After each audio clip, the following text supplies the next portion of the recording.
from 2017 to 19. And I'm currently on the deployment working group of the Precision Ag Task Force. Our task is to improve internet access to the last mile and the last acre, so our farmers can use the latest technology to improve profitability and increase sustainability on their farms. Just last week, we were invited to be a founding member of the COVID-19 Community Corps to encourage vaccination in our Grange families. Burton Eller, our legislative director, serves on the Citizens Advisory Panel for AT&T to represent rural America in expanding cell and broadband service.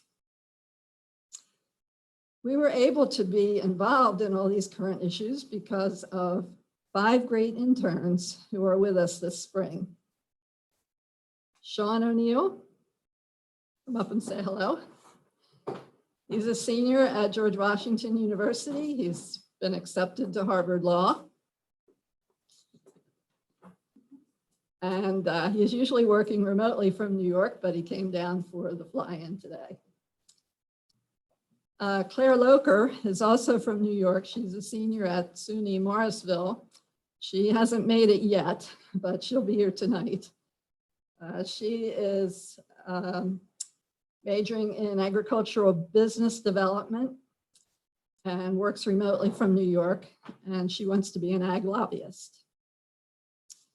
Claire Wubin from Iowa is a junior at Baylor University in Texas in political science, English and French, and she's planning on law school.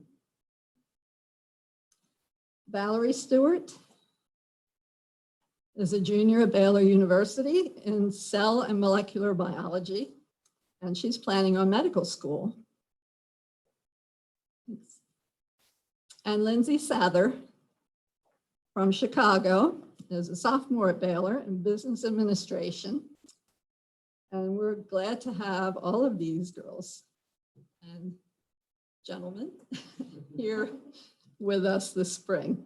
The 4 girls have been working on 2 big projects, one on chronic pain and one from Bristol Myers Squibb on cancer diagnosis.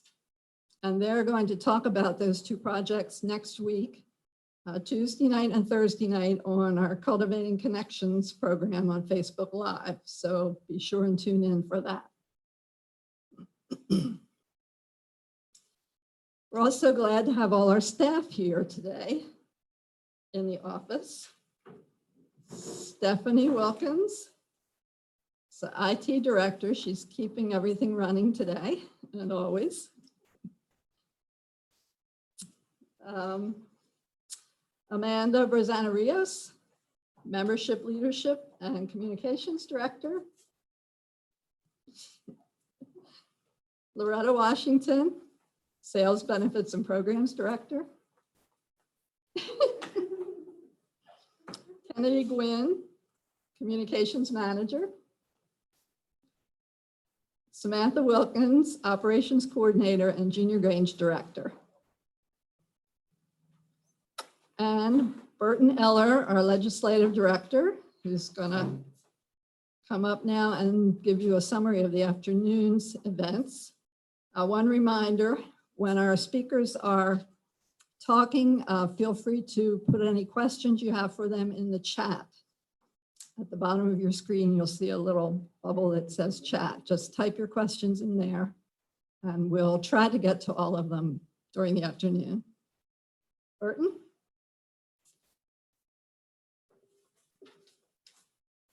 Thank you, Betsy. It feels entirely different this time. We've had a lot of fly-ins in Washington. You're usually looking out at the faces of all the way from very young to very old Grangers looking back at you. And now I can't see through this virtual screen to see anybody out in the country. I do want to remind everyone that we are gearing this fly-in and this subject matter to Grange members. We're happy to answer questions or address issues that we don't entirely dive into here for the non-member, but just contact us. We're happy to discuss that with you. But we are today gearing to the Grange member who would normally be sitting out here. The good thing about doing it virtually is that we are reaching a lot of grassroots Grange members who don't normally come to Washington. I looked on our sheet of those who are signed up for the fly-in. We have a lot of folks that have been here from one to many, many times, and welcome back. Next year, we hope to see you right here in this conference room next door to the White House in the National Grange building. For now, we're happy to have those of you that couldn't get to a fly-in before. Again, probably you will have some questions about how we do things, why we do things, and what we do things for. So please contact us after this. If I can't answer it, I'll shift it to Betsy. For those who are not members of the Grange, I thought Betsy did a grand job, and I hope many of you saw the video at the beginning that PBS did for us. The Grange motto is one that when I go out to talk to folks, they want to know what kind of person is in the Grange. Well, the Grange motto is American values, hometown roots. I think that describes the Grange community out in the country. We represent the rural and small town resident in America. You know, a lot of, our members are probably tired of hearing this, but the Grange is the voice of rural America. We have a lot of folks that speak into rural America, try to speak for rural America, and speak about rural America. But the Grange member speaks for the member, for the resident in rural America. They are rural America. The Grange has two main standards that we march under, so to speak. One is community service, which Betsy addressed quite a bit, and the other is public policy. The public policy, as she explained, is adopted by our delegates, but it just doesn't get created there. It gets created right at the end of that road, that last mile of rural America. Resolutions come forward from the local Grange, the county Grange, to the state Grange, and to the national Grange. So whenever I go out as the executive director of Grange advocacy in Washington, I'm not just going out speaking for me or speaking for Betsy or speaking from some of our members. We're speaking for all of our members. This is grassroots policy that is risen up to the national level and is passed by our national delegates. We do have a lot of policy, but you know what? That's good in Washington. We are nonpartisan, which is unusual in Washington. We are non-political, and we've been that way since 1867. Another unusual thing about the Grange, it has no PAC. We're not in the political action committee business. I'm not saying that that's good or bad, whether we're partisan or nonpartisan, political, non-political, have a PAC or not. But that's the Grange. The Grange has no PAC. It is not partisan. It is not political. We stand up for a lot of issues. We advocate for a lot of issues or against a lot of issues, but it's not politically based or partisan based. The thing that folks are astounded by, I think, yet today out in the community is that the Grange, in many places, as you saw in the opening video, is the core of the community. The Grange Hall, or the meeting place of the Grange, becomes the central foundational collecting point for the business of the community, whether it be Grange, whether it be civic, maybe it's even religious. And so it's you don't hear much about that today. After World War II, dissipated a bit here in this country, particularly in the last few years. The Grange has maintained that effort in rural America, and we're very proud of that fact. The quality of life in rural America depends on the community service and the community commitment of that Grange member, and also the public policy stance of that member. Quality of life depends on who is working on what issue to do something to the community. Today, the Grange is working on some issues that are big and it takes all of us. The main buckets, our policy book, as I told you, is very thick. It's got a lot of years of policy. It's amazing how really drastically little that policy has changed. In other words, the philosophy of the Grange member has been relatively stable for a long time. And that's comforting too. I mean, we're not vacillating on public issues and social issues. It's a very steady go. Most of our time in Washington on public policy issues is spent on food, agriculture, land, water, and air. That's rural America. Food, agriculture, land, water, and air. That's rural America. A lot of our time is spent on issues surrounding those corner posts. This year in 2021, the majority of my time will be spent on healthcare. I joke with folks that when I came over to the Grange and a few years ago and decided, okay, I can help you advocate this stuff, I couldn't spell healthcare. Now I spend most of my time on healthcare. And that was before COVID. And as you know, COVID has risen so many things into the spotlight. And we're having to address all of those right now. And we'll hear more about those from Randy Rutta in just a few minutes. But from drug availability and access to drug price, to insurance, and what's the cost for coverage, and where does the public funding come in? Where does Medicare, can we protect Medicare and Medicaid? The Grange community, as is rural America, is an aging community. So Medicare, Medicaid, and some public funding on Medicare for access to patient care in rural America is very important. As you heard Betsy say, broadband is a two-decade-old issue for the Grange.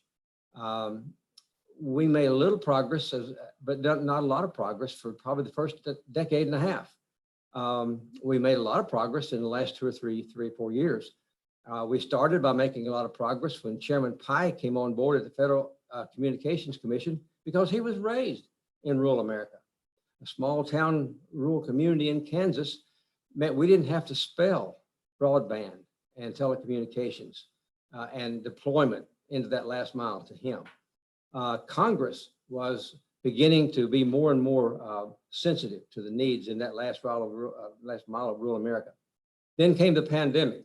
That shone the spotlight on all needs, whether it be the digital desert downtown Detroit, or whether it be the digital desert out in the last mile of rural America.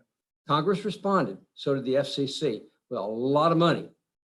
And we're going to hear in a few minutes about how we might help spend some of that money well. Mike's going to come in and tell us exactly what we can do to help align a lot of that money. And then the new infrastructure package, I understand, and Robbie can talk more about that in a minute, is going to have a big, at least the proposal is to have a great deal of money for broadband in that package. Now, can we have too much money? Probably not. Can we have too much money if we don't spend it right? Exactly. There's a lot of new players in that field, and we'll listen to that discussion in just a few minutes. In addition to broadband, rural America still believes in a free market economy with free trade and fair trade. That's driving the rural and agricultural economy right now, both up and down. A few years back, as small manufacturing left rural America, it hurt. As we did a better job doing some of our trade negotiations, and we had a lot better ag exports, that helped. So it's a balance beam for free and fair trade and economy in rural America. We are expecting this year to work increasingly on farm to consumer programs. There's a few bills in Congress right now that would allow local meat processors under a revised inspection system to sell to a customer, not just the person who brought that beef in, but to sell to a customer. Another piece of legislation would allow that processed meats to go across state lines in trade. And again, COVID brought a lot of that to the forefront. We've been advocating that for years. Now we are seeing some interesting movement, perhaps in Congress. We do think we can see some movement in Congress. Infrastructure, you'll hear a lot about that in just a moment. We'll spend a lot of time on that. And then, while we don't want to do this, we're going to have to spend some time this year on the pay for the relief packages, for the infrastructure package, and for everything else we spent into the multi-trillions of dollars we're going to pay for that. Unfortunately, that name is taxes, and that will be a debate that no one wants to get into, but we will have to. I would like to got just a few minutes before Congressman Thompson is ready. I would like to have Claire Wubin and Valerie Stewart give you just a 2 or 3 minute thumbnail sketch of the healthcare webinars we'll have next week during Grange month. And why are we, again, doing some of this in healthcare that normally is not a Grange issue, this high profile, because that's the issue. That's what's coming down. That's what we need to do for our rural America and elderly members. So if I could get Claire to just give you a teaser about next Tuesday night's webinar, and then we'll have Valerie do the same for next Wednesday night's webinar.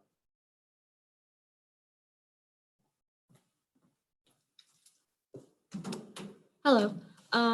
So yeah, next Thursday, we're going to be having a webinar to explain more about the chronic pain survey and the results that we sent out earlier this year, that we sent out to get results earlier this year. From the survey, we learned a lot of things that we had already assumed, but it's good to have the information backing us up, especially when it comes to the fact that a lot of rural hospitals are closing down, and yet rural people are affected more by chronic pain than those who live in urban areas. This is an issue that we're hoping this survey will be able to help bring up to more members of Congress and all of that in the public knowledge.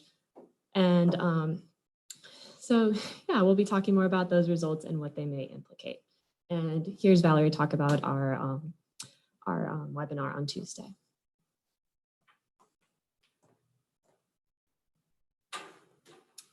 Hello, as Claire introduced me, I'm Valerie, and I'll be talking about the Bristol-Myers Squibb project that we've been working on for the past few months. And this project is basically a PowerPoint series that we've been developing, and there's going to be 6 sections, about 20 to 30 minutes each for each section. That will be on the National Grange website at a later date. And this project, we believe it'll be important to you to know the information within it. And we had gotten a grant from the leading cancer society, Bristol-Myers Squibb, and we've been working on this project in collaboration with RetireSafe. And we just think that this will really benefit you. But you may be asking, like, what is the difference between this PowerPoint series that we're going to be providing you with and the webinar that we'll be having on Tuesday at 8:30 p.m. Eastern Standard Time. But the webinar that we're having on Tuesday will be just about an hour devoted to the project, as opposed to the multiple hours that we'll be having devoted to the PowerPoint series. But the webinar will be about 30 minutes for an overview, and then 30 minutes devoted to questions so that we can further flesh out the PowerPoint series that'll be available to you at a later date. Yeah, thank you.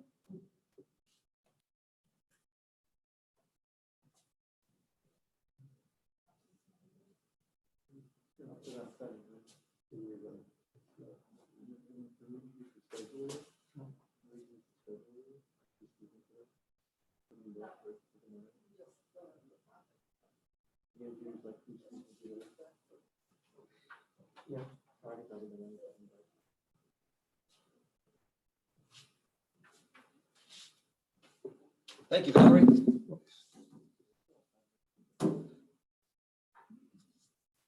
The reason we in RetireSafe partnered up on what happens when you get the diagnosis you have cancer, we do not have the resources in small town and rural America that most folks have in urban areas. There's a lot to think about. And I didn't realize that there was that much to think about until we got into this project. I learned more than anybody. It's not just the diagnosis. It's the next steps after that what do you talk to? Who do you talk to? How do you talk to them? Do you get second opinions? What about all the business affairs? What all about the family affairs? What all about your personal affairs? So I invite you to tune in next Tuesday night at 8:30 and get the snippet, and then you can get onto the website a little later and get the whole load, so to speak, the 6 sections. And it really is a step-by-step how-to. When you get that surprise, oh, you have cancer. Whoa, okay, here is a stepwise approach to take a lot of the pain out of the planning and decision-making process. While we're waiting on Congressman Thompson, let me remind our Grange members of something we talk about a lot as far as negotiating your issues and your stance with Congress. Grassroots Grangers have a tool that we have not famously used, and I encourage us to use that. We are grassroots, we are local, we are community, and do you know what every member of Congress has? They have several local offices in a district. You're there, you're close. Corporation headquartered in New York or Los Angeles doesn't live next to their congressman. They might even not know where the congressman's office is. Grangers are encouraged to find out where their local district office is and get to know the district director.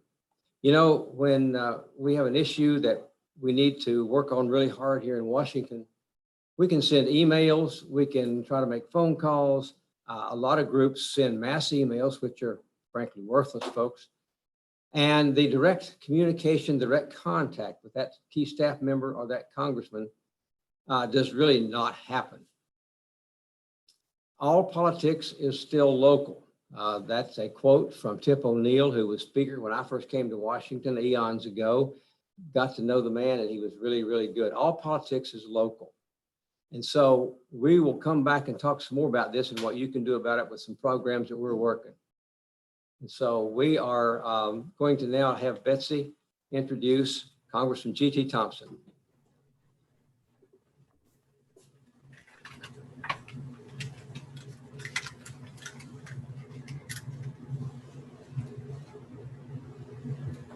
It's my privilege and pleasure to introduce my favorite congressman, Glenn G.T. Thompson from Pennsylvania. He's a lifelong resident of Center County, Pennsylvania. He represents the 15th district, which is the largest in geographical area in our state. Prior to being elected to Congress, he spent 28 years as a therapist, rehabilitation services manager, and a licensed nursing home administrator. So he has learned firsthand the importance of access to quality health care. He's an Eagle Scout, and he's still active on the local Boy Scout Council. He's a former member of his local school board. He's serving his 5th term as co-chairman of the bipartisan Congressional Career and Technical Education Caucus, something near and dear to Granger's hearts. He's a community leader and a volunteer fireman. He's currently, we're very proud that he serves as the Republican leader of the Agriculture Committee in the House of Representatives. And he's also a senior member of the Education and Labor Committee. He's been the #1 speaker on the House floor for the past 5 years. He views this as a responsibility to be a strong voice for the citizens of his district and an opportunity to influence the Washington legislative agenda. He's a proud graduate of Penn State and Temple Universities. And he's a very good friend of agriculture, of all agriculture, because of the wide variety of agriculture that we do have in Pennsylvania. So it's my pleasure to introduce Congressman G.T. Thompson.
Congressman, are you there?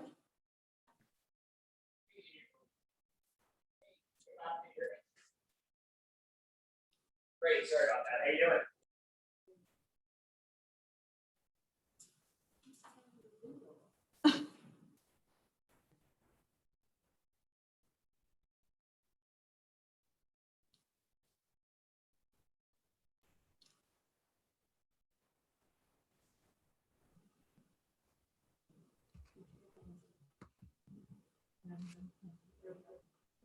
There you are. Welcome, Congressman. Good to Hey, see you.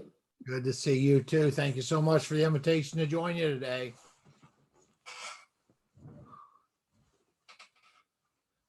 I already introduced you, so you can go ahead whenever you're ready. All right. Well, very good. Well, thank you all, for the opportunity to join you today. It really is and thanks to the National Grange for all the work that you do and all the work that you've done since 1867. Pretty impressive force for good for a very long time in our country. We have issues that need to be addressed to protect and promote a strong agriculture industry in quite frankly, our rural communities, especially as we overcome COVID and find ourselves in a post-pandemic economy. But we also have to address issues that existed long prior to the pandemic, including rebuilding rural America and expanding our trade markets. When it comes to the success of agriculture, trade, whether it's domestic markets or foreign markets, are an incredibly important part of that. We need to modernize our farm safety net and disaster relief. I think as everyone knows, I don't think there's an industry that's more vulnerable to weather conditions than farming. And farming being at the heart of the rural economy, it makes our rural economy at risk as well. So we need that farm safety net, a strong one. And we also need disaster relief and disaster relief that's prompt, not one that takes a year or years to be able to offer the assistance when there's significant damage done because of natural disasters. And finally, we need to identify pro-growth solutions when it comes to climate and to stewardship. Now, I'm an optimist. That's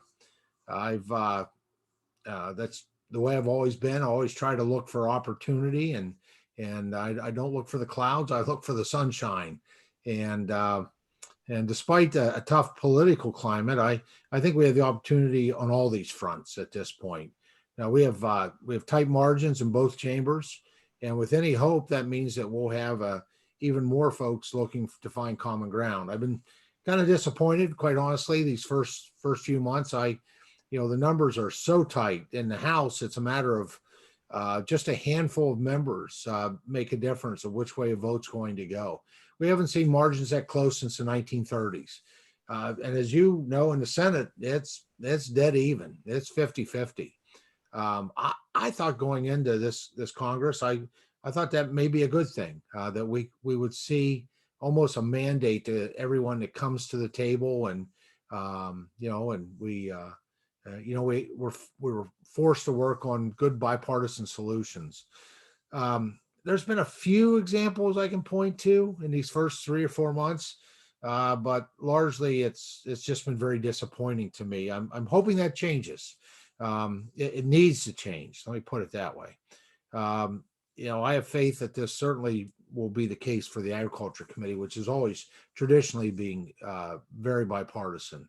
It's been just a pleasure now for, it's hard to believe, 13 years to be able to serving on the Agriculture Committee, now serving as the Republican leader or ranking member of the full House Agriculture Committee.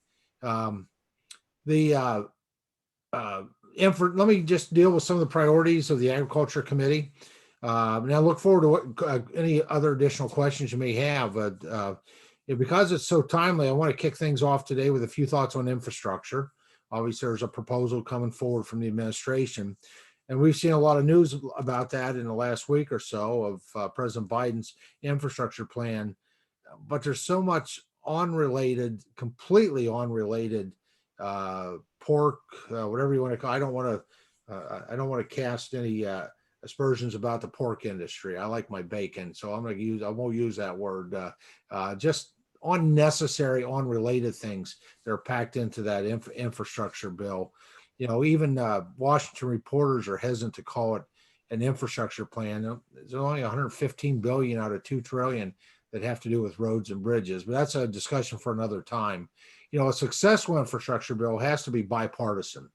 The majority has to be willing to make reasonable concessions to address our reasonable concerns. And I don't think any one party, I've always said this, I don't think any particular party's got a corner on all the great solutions.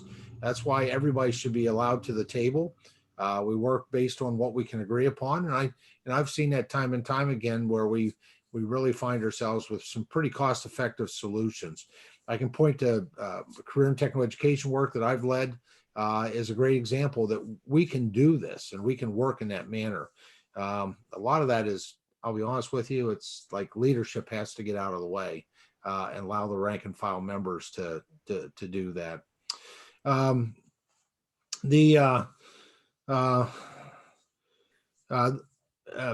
bill, the infrastructure bill is a bill that can right the wrongs found in many previous spending packages, including, the failure to recognize rural America, its producers, consumers, and the USDA programs that serve them. And of course, we can't have a conversation about infrastructure without talking about broadband connectivity. I think if we really did a true, innovative, appropriate for the time, the day, the moment infrastructure bill, it wouldn't be one that leads with roads and bridges. And I've got friends that build roads and bridges, and they'd probably be very disappointed in me saying that. But I think after our experiences, especially in 2020, and the fact that we have this digital divide that has created just an unfair playing field between urban, suburban America and rural America, I think broadband should be at the tip of the spear when it comes to any infrastructure we do. Not that we don't need to invest in roads and bridges and canals and ports and sewer and water lines, all those things. But broadband, especially after 2020 experiences, I think that's what needs to lead at this point. If I had to list the top 3 priorities for the House Agriculture Committee, I'd start with broadband, and you guessed it, broadband. That may be my top 3. And it's reliable, high quality access to internet fundamentally underpins the economic development needs of all rural America. And it needs just not to be it's not enough to say broadband. It's got to be sufficient bandwidth to be able to handle precision agriculture, be able to handle commerce as people are growing their businesses in rural America. It needs to be for telehealth and teleeducation, all the things that we've become all too familiar with in a pandemic year. Now, according to the 2020 FCC broadband deployment record, more than 18 million Americans lack access to broadband, and those living in rural areas are 12% less likely than their urban and suburban counterparts to have broadband connectivity at home. And I know my colleagues share this concern. I'd have to say the broadband, working with my members, are on the Agriculture Committee. It's their top concern. So this in our committee is well represented regionally all across the country. In the past, many Americans have been able to make do with spotty internet service, seeing it merely as an inconvenience. But this pandemic has proven that reliable, high-speed, sufficient broadband width connectivity is not just good. Quite frankly, it's not just useful. It's essential at this point. And that's the urgency and the prioritization that we should address this with. And I'm looking forward to joining Chairman Scott in the coming weeks. In fact, we're going to have a conversation. We're going to connect here later this afternoon in preparing to host a long overdue hearing on the importance of broadband, where and how it's lacking, and the positive impacts it has on communities, particularly those in rural America where greatly the digital divide exists. And it's time to end the digital divide. And part of that may be the approach that we have to take. I have to say that there's such a fragmented approach to broadband. If we would have used in the 1930s, they would have used that very same approach when it came to electrifying rural America. There's some of us wouldn't have had the electricity today to get on this virtual meeting call. We need to get focused like a laser on getting this digital divide filled. Let me transition a little bit to climate solutions. Quite frankly, the climate is changing. The Earth's temperature is rising. I trust the science that global industrial activity has contributed to the issue. I think we're called to be good stewards of the environment, right? My personal philosophy is I take care of what God has created and allowed us to have access to. So the debate is no longer whether or not climate change is real. The debate is how do we best address the issue? Now, I truly believe our approach to overcoming this issue has to favor pro-growth solutions over burdensome over-regulation, and innovation and research has to be at the forefront of our solutions. And of course, all of these solutions have to be, when it comes to agriculture, producer-centric. You can't just, we've seen too much in this, in the climate drama, or folks who approach it not on a scientific basis, but on an emotional basis. It's all focused on just a healthy environment. And I don't think there's anybody on this call, and certainly most folks, people I know in rural America, wouldn't work every day to try to have a healthier environment. But we know you're not going to accomplish that unless at the same time you mutually have a healthy economy. And it's got to be both. You can't compromise one over the other. Those pro-growth solutions have to favor both a healthier environment and a healthier economy. Now, I'm really impressed with the innovations, obviously. Agriculture is science, technology, and innovation. And all of that in agriculture, farmers are not only conserving resources, they're doing it all while producing more food, feed, and fiber. Productivity relative to resource use for the United States, for United States agriculture, is up a whopping 287% since the 1940s, while total farm inputs were mostly unchanged during this time period. When you look at land-based solutions, which is largely agriculture, and I'm from Pennsylvania, trees are a crop, and trees are a crop everywhere. When you look at what we're able to use for building materials and what our forests provide for us. So if you take agriculture and include forestry within that, the land-based solutions, actually research has shown takes far more carbon out of the air that's actually emitted in the practices, mostly agriculture practices that occur on those lands. And in fact, at the end of the day, there's one study has shown that there's and this has been pretty consistent over a number of years, that there's an offset left over accounting for all of agriculture of 11.1% carbon offset. And that could be applied to manufacturing, energy, transportation. So our farmers, we need to peel the bullseye off their back when it comes to climate, and we need to let them wear the mantle of conservative climate champions, because that's what they are today. And we're also not standing still.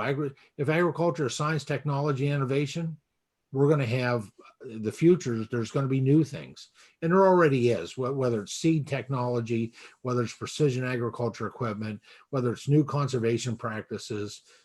It's just really exciting when it comes to the issue of conservative climate solutions.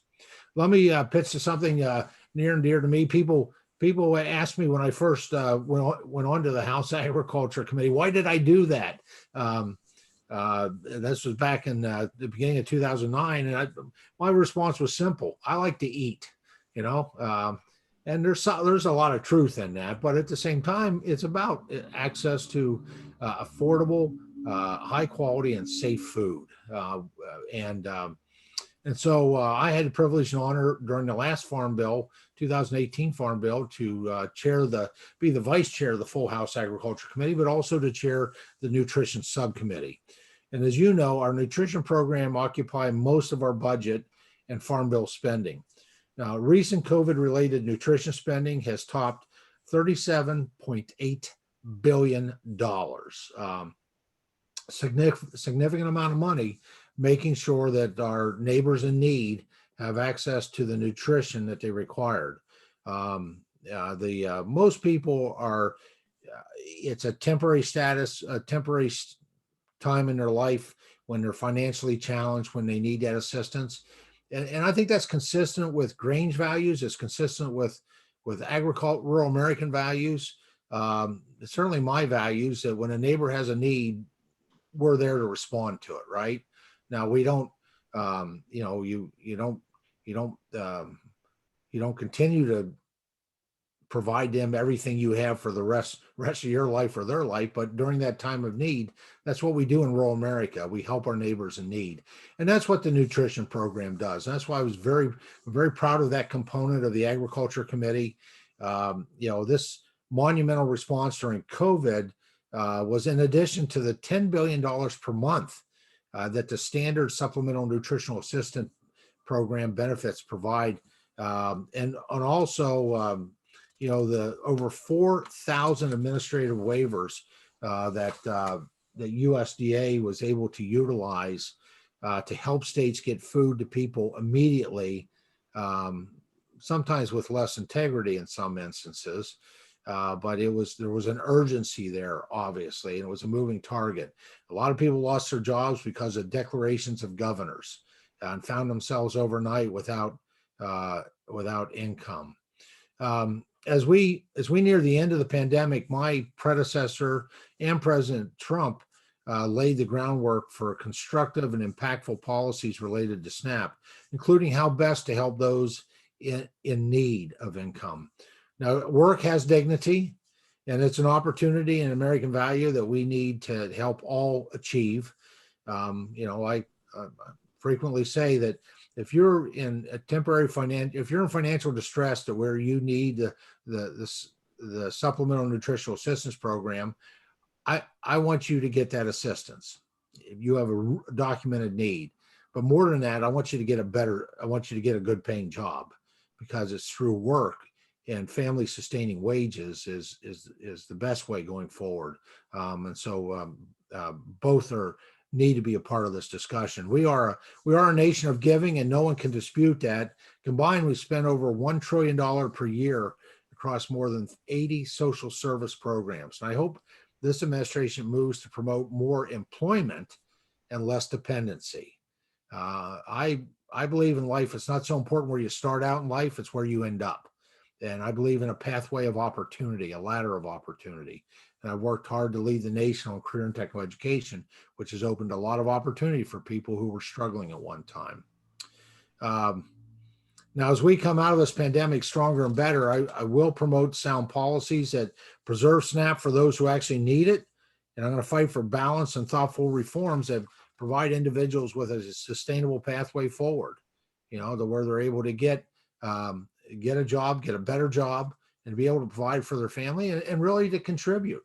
Quite frankly, it puts people back on the tax rolls, and it helps spread the things across more people.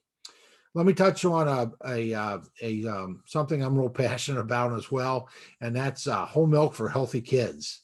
In fact, I was just at a 97 milk meeting yesterday down in southeastern Pennsylvania. I went down, met with a lot of dairy farmers at Mount Airy Fire Hall in Stevens, Pennsylvania. Not in my district, about 2.5 hours out of my district. But obviously, when it comes to agriculture, I'm the only member from Pennsylvania on the Agriculture Committee. So I serve all of agriculture. As my current role, I serve nationally agriculture as the ranking member. And while I will say it's this particular bill, which is restoring the option of whole milk in our schools, we have cheated an entire generation of youth. Back in 2009, 2010, when the Education and Labor Committee, not the Agriculture Committee, I wish this was under the jurisdiction of the Agriculture Committee, we'd fix this. But the Education and Labor Committee demonized milk fat.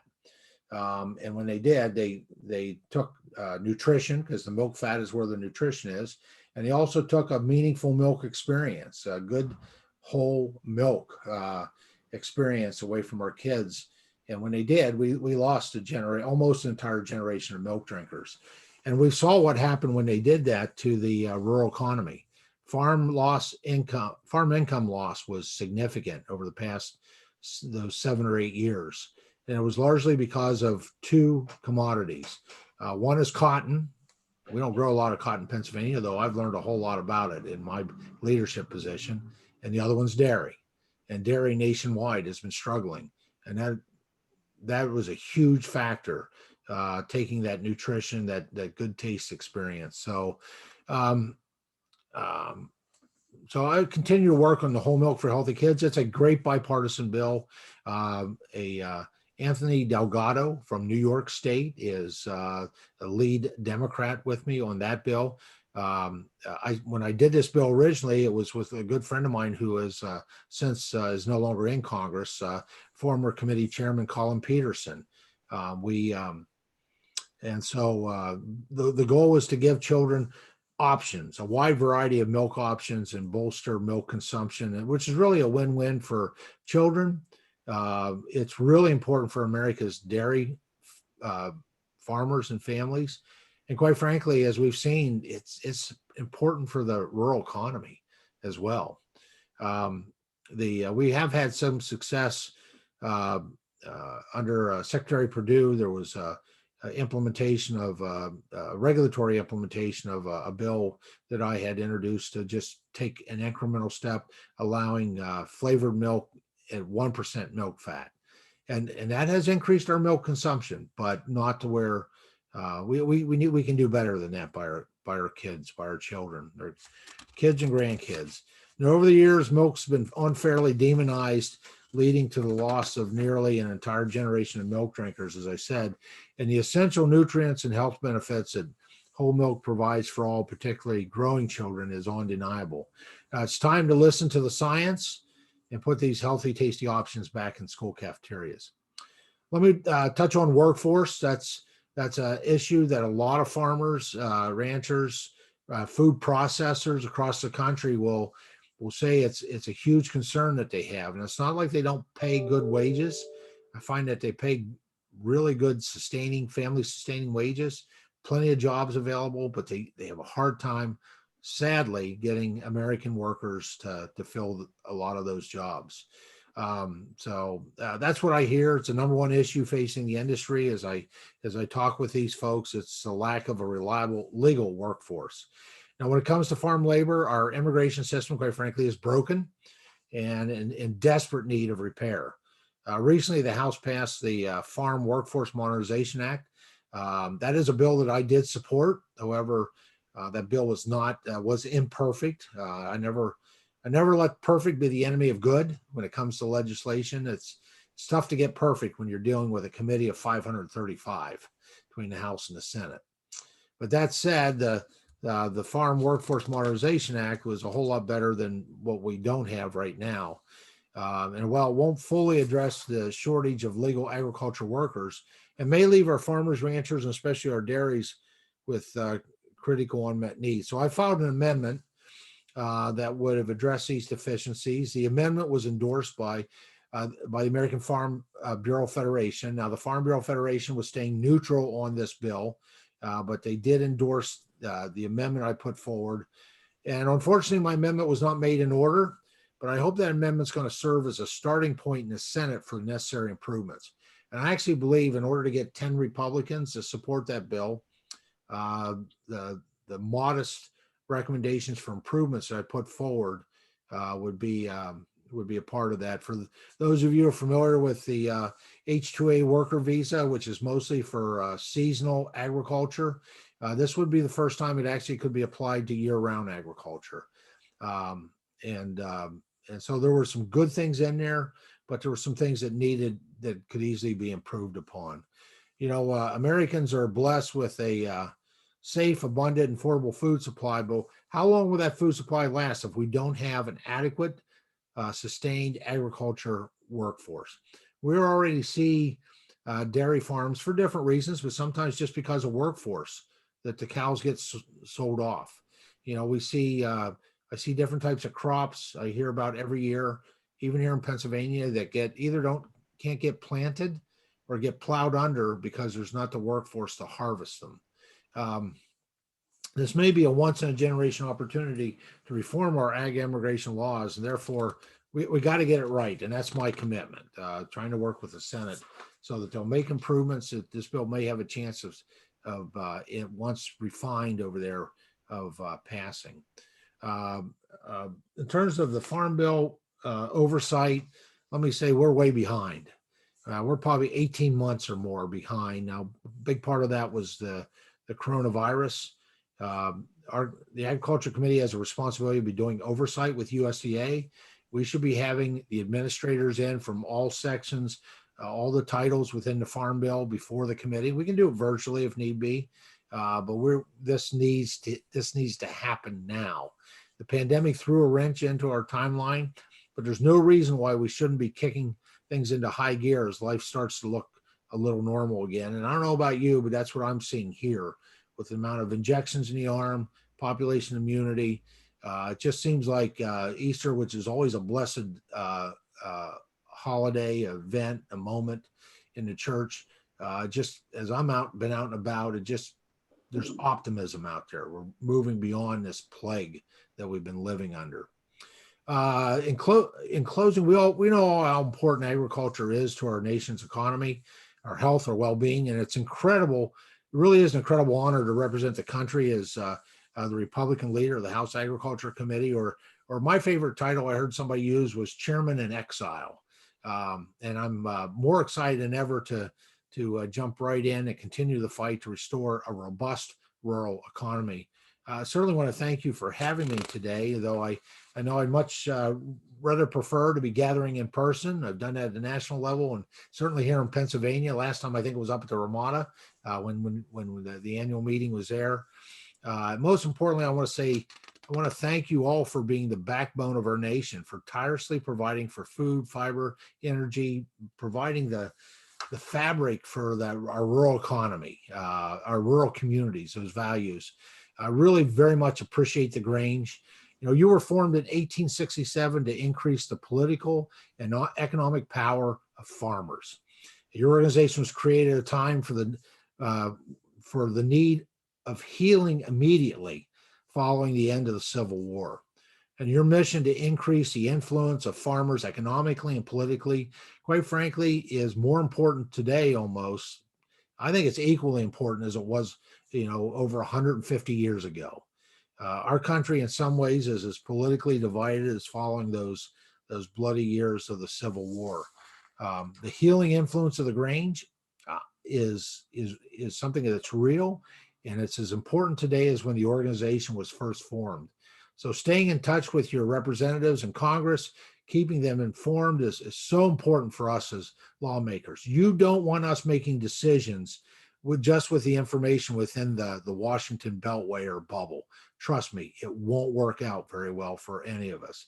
This is where you need to be at the table. And I always say, when it comes to public policy, if you're not at the table, you're probably on the menu. Let me just say the Grange has been at the table consistently, not just these opportunities, but quite frankly, when I'm working on different bills related to rural America, the Grange is there. You have representation, your voice, your presence, your representation is there. So thanks again for the invitation to join you today. I very, very much appreciate it. As I always say, it's always an honor to be invited to address a distinguished group like this the first time. And it's always a surprise when you invite me back. So you've done both for me today. So thank you so much. Thank you so much, Congressman, for that excellent overview of all that your Ag Committee is working on this year. Do you have time for a question or two? Oh, yeah, absolutely. Great. You mentioned the career and technical education. Are we making progress in establishing a post-secondary training program in lieu of college for many students? Yeah, we are. I got to tell you, I'm for a rural guy that grew up outside of Howard, Pennsylvania, and Howard's a metropolis of 700 people on red light, and I live in the suburbs of that. between two mountains here. What a privilege and honor it was to be in 2018, to be in the Oval Office with President Trump when he signed my legislation I authored, modernizing career and technical education for the 21st century. And it really did do that. And so these things are in place right now, a greater investment of resources, renewing a commitment to apprenticeships. Not everybody needs to go to a brick and mortar school to get the skills that they need to have to be successful in life. They can work with employers. They can go to farms and work with farmers to learn different skills. And I think that's probably something we need to plow some new ground on, so to speak, is developing apprenticeships with some of our agribusinesses. We're pushing awareness of career and technical education down to the middle schools, because with everything kids have access to today, what they're exposed to, not all of it's good. They're learning more options earlier. And if we're waiting until junior high or senior high to influence their decisions of what they're going to do in their life, how they're going to be with their pathway to success, we've waited too long. I think we're overcoming to a small degree the stigma. We got a long ways to go. That stigma that's out there that everyone's got to go off to a 4-year college. I don't think that's fair. I don't think that's true. And I don't think that's right for everyone. There are many different pathways to success in life. And so we're making progress, but we can't stand still either. I work as co-chair of the Career and Technical Education Caucus, working with a good friend of mine, Jim Langevin. He's a Democrat, I'm a Republican. Jimmy's from Rhode Island. We're always advancing new proposals when it comes to career and technical education. So we're not standing still. We're looking at furthering, restoring more rungs on a ladder of opportunity. Great, thank you. Climate change is a big topic that we hear a lot about. Do you have some information on what logical, practical, and economic parts can farms and farmlands play in real climate solutions? Oh, you bet. As I talked about in what I presented, I believe strongly in conservative climate solutions, and these can be win-wins. We can actually find new revenue lines for our farmers and our ranchers, and the science is on our side with this. I mean, things that were controversial, livestock gets with the new Green Deal and some of these, I'm going to just say it, crazy proposals that are put out there. There is the science actually shows today that livestock and pasture lands or ranch lands actually stimulate root growth. And it's root growth. The better the root growth, the more carbon is sequestered out of the air. So livestock play a huge role in that. New technology. There's and I apologize, I'm not going to come up with, and I should know the name of the company, who developed a new seed. And this seed was developed so that it would digest better for ethanol plants, less emissions, more effective. And it turned out to work, but they had 100 pounds or so, I guess, laying around this plant, and they wound up giving it or selling it to a dairy farmer. And the dairy farmer come back like a month later and said, what's the secret sauce in this corn that I took home and fed to my cows? Because their productivity, their milk production went way up. And quite frankly, the backside emissions went way down for these cows. I mean, the science and technology is on our side, and we should be very proud of that. And I think that we need to look for more opportunities like that. I'm doing everything I can do. I was in the other side of Pennsylvania last night, meeting with constituents and some dairy farmers in the room. And I said, you know what your new name is? We're going to take the bullseye off your back. You are conservative climate champions. And those are the solutions we need to advance. I'll finish with this on that question. You know, the research shows that the number one thing that we can do to reduce greenhouse gases all around the world is for American farmers and ranchers to produce more and export it overseas. We are that productive productive, we are that efficient, we are that driven by science and technology, that one act would do more to reduce greenhouse gases in other countries than anything else that we could hope to do. It's kind of good news for American farmers and ranchers. Yes. We have time for one more question that came in the chat. Amanda's going to ask it. Congressman Thompson, can you hear me? I can hear you, Amanda. Yes. Wonderful. Good to see you. We have a question from Riverton Grange in Connecticut, who's been involved with the USDA Farmers to Families Food Box Distribution Program. They're specifically asking, are there any updates about this program that may be discontinued after this month?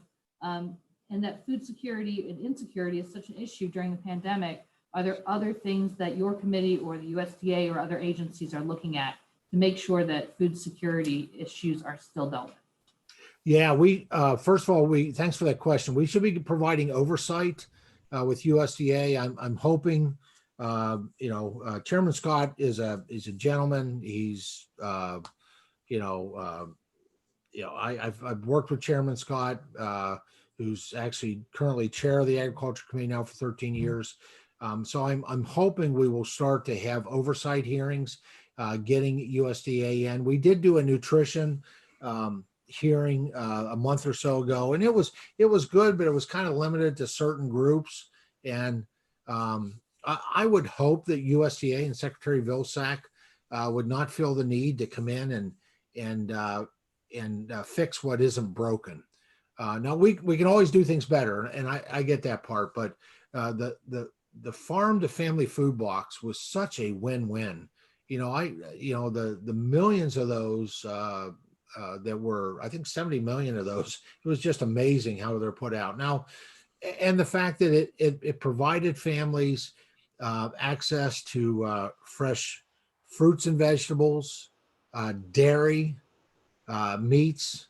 And in the midst of the pandemic, when the food supply chain was so badly disrupted, and that's largely because prior to the pandemic, 61% of all meals were eaten in restaurants. I don't know about you, but that blew me away when I heard that statistic. And what it did was force people back to the family dining table. Now, I'll be honest with you, I'm hoping and praying that perhaps some of those folks stay back at the dining table a little more often than what they did before the pandemic, because I actually think that's good for families. But that disruption that hurt our farmers was, the food was, there were plenty of people who needed to eat, plenty of farmers still producing the food, but it was the packaging. People don't normally buy huge bags of liquid eggs. They don't buy huge bags of milk.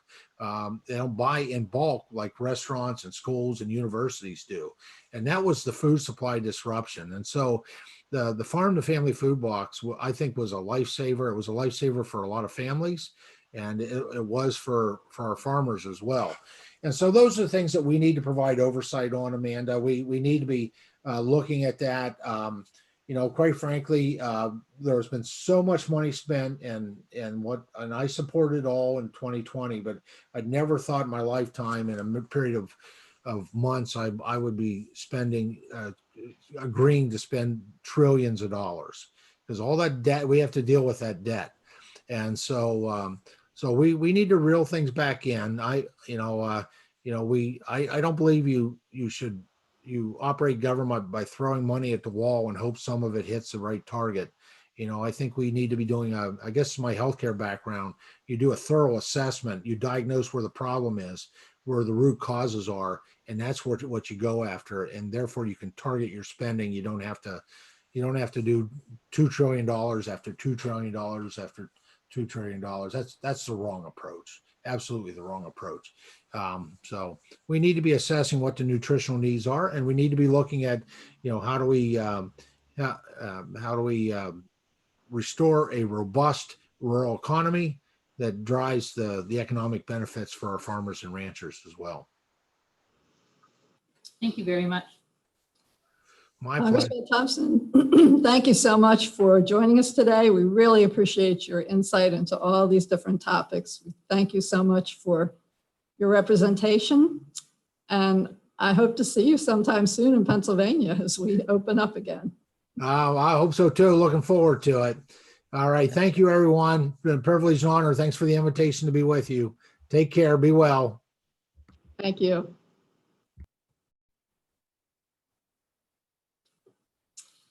Next on our agenda, we have a video greeting from Senator Debbie Stabenow of Michigan. Senator Stabenow made history in 2000 when she became the first woman from Michigan elected to the US Senate. She is the chairwoman of the Senate Agriculture Committee and also a senior member of the Senate Finance Committee and the Budget Committee, and a member of the Environment and Public Works Committee. She was born and raised in Michigan. She served for 12 years in the Michigan House of Representatives and 4 years in the State Senate, and then 4 years in Congress from Michigan. In her work in the Senate, she focuses on job creation. She's a champion for healthcare quality and access. She's an advocate for Michigan's diverse agriculture industry. And she authored the 2014 Farm Bill and co-authored the 2018 Farm Bill. We are also, she sings and plays the piano and the guitar. So too bad we can't have her entertain us this afternoon. Now we're pleased to introduce Senator Stabenow. Hello, and thank you for the opportunity to join you today. And thanks to Chris Johnston with the Michigan State Grange, as well as National Grange President Betsy Huber for the invitation to be with you. Needless to say, this pandemic has been a challenge for our farm families and rural communities that make American agriculture so strong and so unique. And we've had all of you in mind when we were working on the American Rescue Plan. Our latest package to address the needs of farmers and food supply during the pandemic is a very, very important part of supporting all of you. The plan contains $23 billion for food, agriculture, and rural communities, including $4 billion for food purchases and building resiliency in the food supply chain, $12 billion for food assistance for working families and kids and seniors. We've all seen folks that have donated their whole lives to the food bank or volunteered at the food bank who now find themselves sitting in their car trying to get a couple of bags of groceries to feed their kids. And we all know we have an obligation as Americans to come together, and I'm so glad we've been able to do that. I'm glad we've been able to provide some debt relief and assistance for our socially disadvantaged farmers and $500 million to help rural hospitals and healthcare providers fight COVID-19. So critical. Now we're looking ahead to the next item on our to-do list. And we know that agriculture is on the front lines of the climate crisis, and farm and ranch families are already seeing the impacts. In fact, it's right in front of you what has happened with the severe weather and the damage to crops and so on. And we can work together to be a part of slowing down those weather patterns and dealing with carbon pollution. And so I'm really pleased to be working with Republican colleagues on the bipartisan Growing Climate Solutions Act, which will create a process at the USDA to help farmers and foresters be able to figure out the best ways to scale up climate smart practices and tap into new economic opportunities through voluntary carbon markets. I think it's really important that whatever is done in this area is done through USDA, and that it's voluntary, and that it's led by our producers. And that's what we have a commitment to do. Elsewhere, we'll be working on a package to address broadly our infrastructure needs. We have so many needs in rebuilding America. And I'm going to fight hard to make sure that the needs of rural communities are a core component of that package. And so that means not only roads and bridges and rail and waterway infrastructure, it also means high-speed internet. We have seen what happens when we don't have access to rural broadband, high-speed internet for our children and our hospitals and our farmers and our small businesses. We know that high-speed internet's the key to improving our healthcare and education and precision ag technology and new markets for rural small businesses. We've also begun to work to reauthorize our child nutrition programs to ensure our children are healthy and ready to learn, particularly amid the stress and the challenges of the pandemic. And before the year's out, we'll start working on the next farm bill. I can't believe we're already focused on that, but we need your input. We're going to be looking at what we can do within the bill to make our farm families and rural communities and the entire food and agriculture supply chain much stronger. We'll approach that work through bipartisanship like we always do, and building coalitions with organizations like the Grange. That's how the 2018 bill received 87 votes out of 100, the highest ever. And I'm hoping that we can repeat that again, and looking very much forward to working with my partner on the Senate Agriculture, Nutrition, and Forestry Committee, Senator John Bozeman. So please, stay engaged, stay at the table, help us make sure we're getting things right. We need your voices. We need the voices of farm families to help guide us in this very important work. Thanks so much for the chance to speak with you today, and best wishes going forward. Stay safe, and I look forward to the chance when we can be back together in person soon.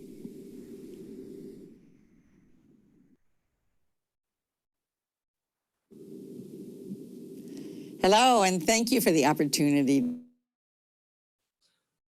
Thank you, Senator Stabenow. Senator Stabenow is the chairman of the Senate Agriculture, Nutrition, and Forestry Committee.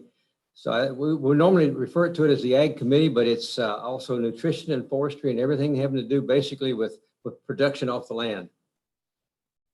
Now I'd like to introduce another guest who works with Ms. Delaney.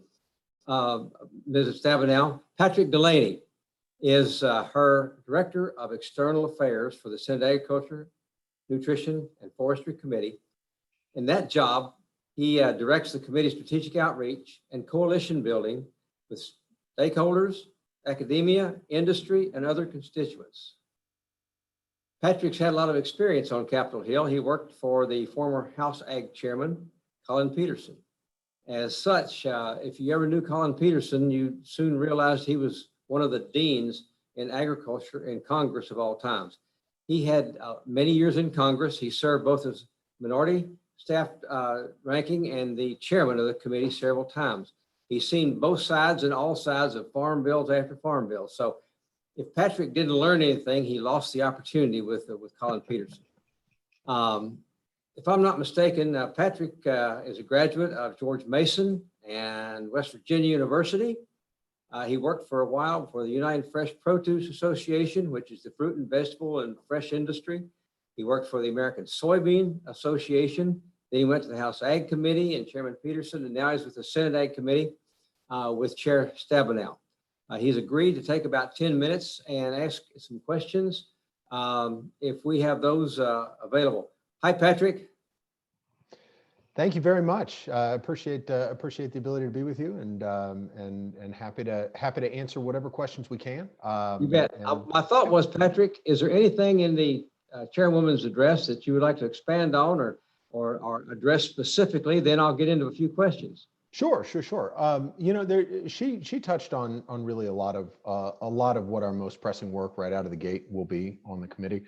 You know, she talked through a little bit what's in that $23 billion pot from the American Rescue Plan. The most important thing I think to take away from that This $4 billion for purchases and for supply chain resilience is really to address a lot of what we saw in those early months of the pandemic. Problems along the supply chain with folks getting sick in meatpacking plants, and you saw backups along the animal ag side.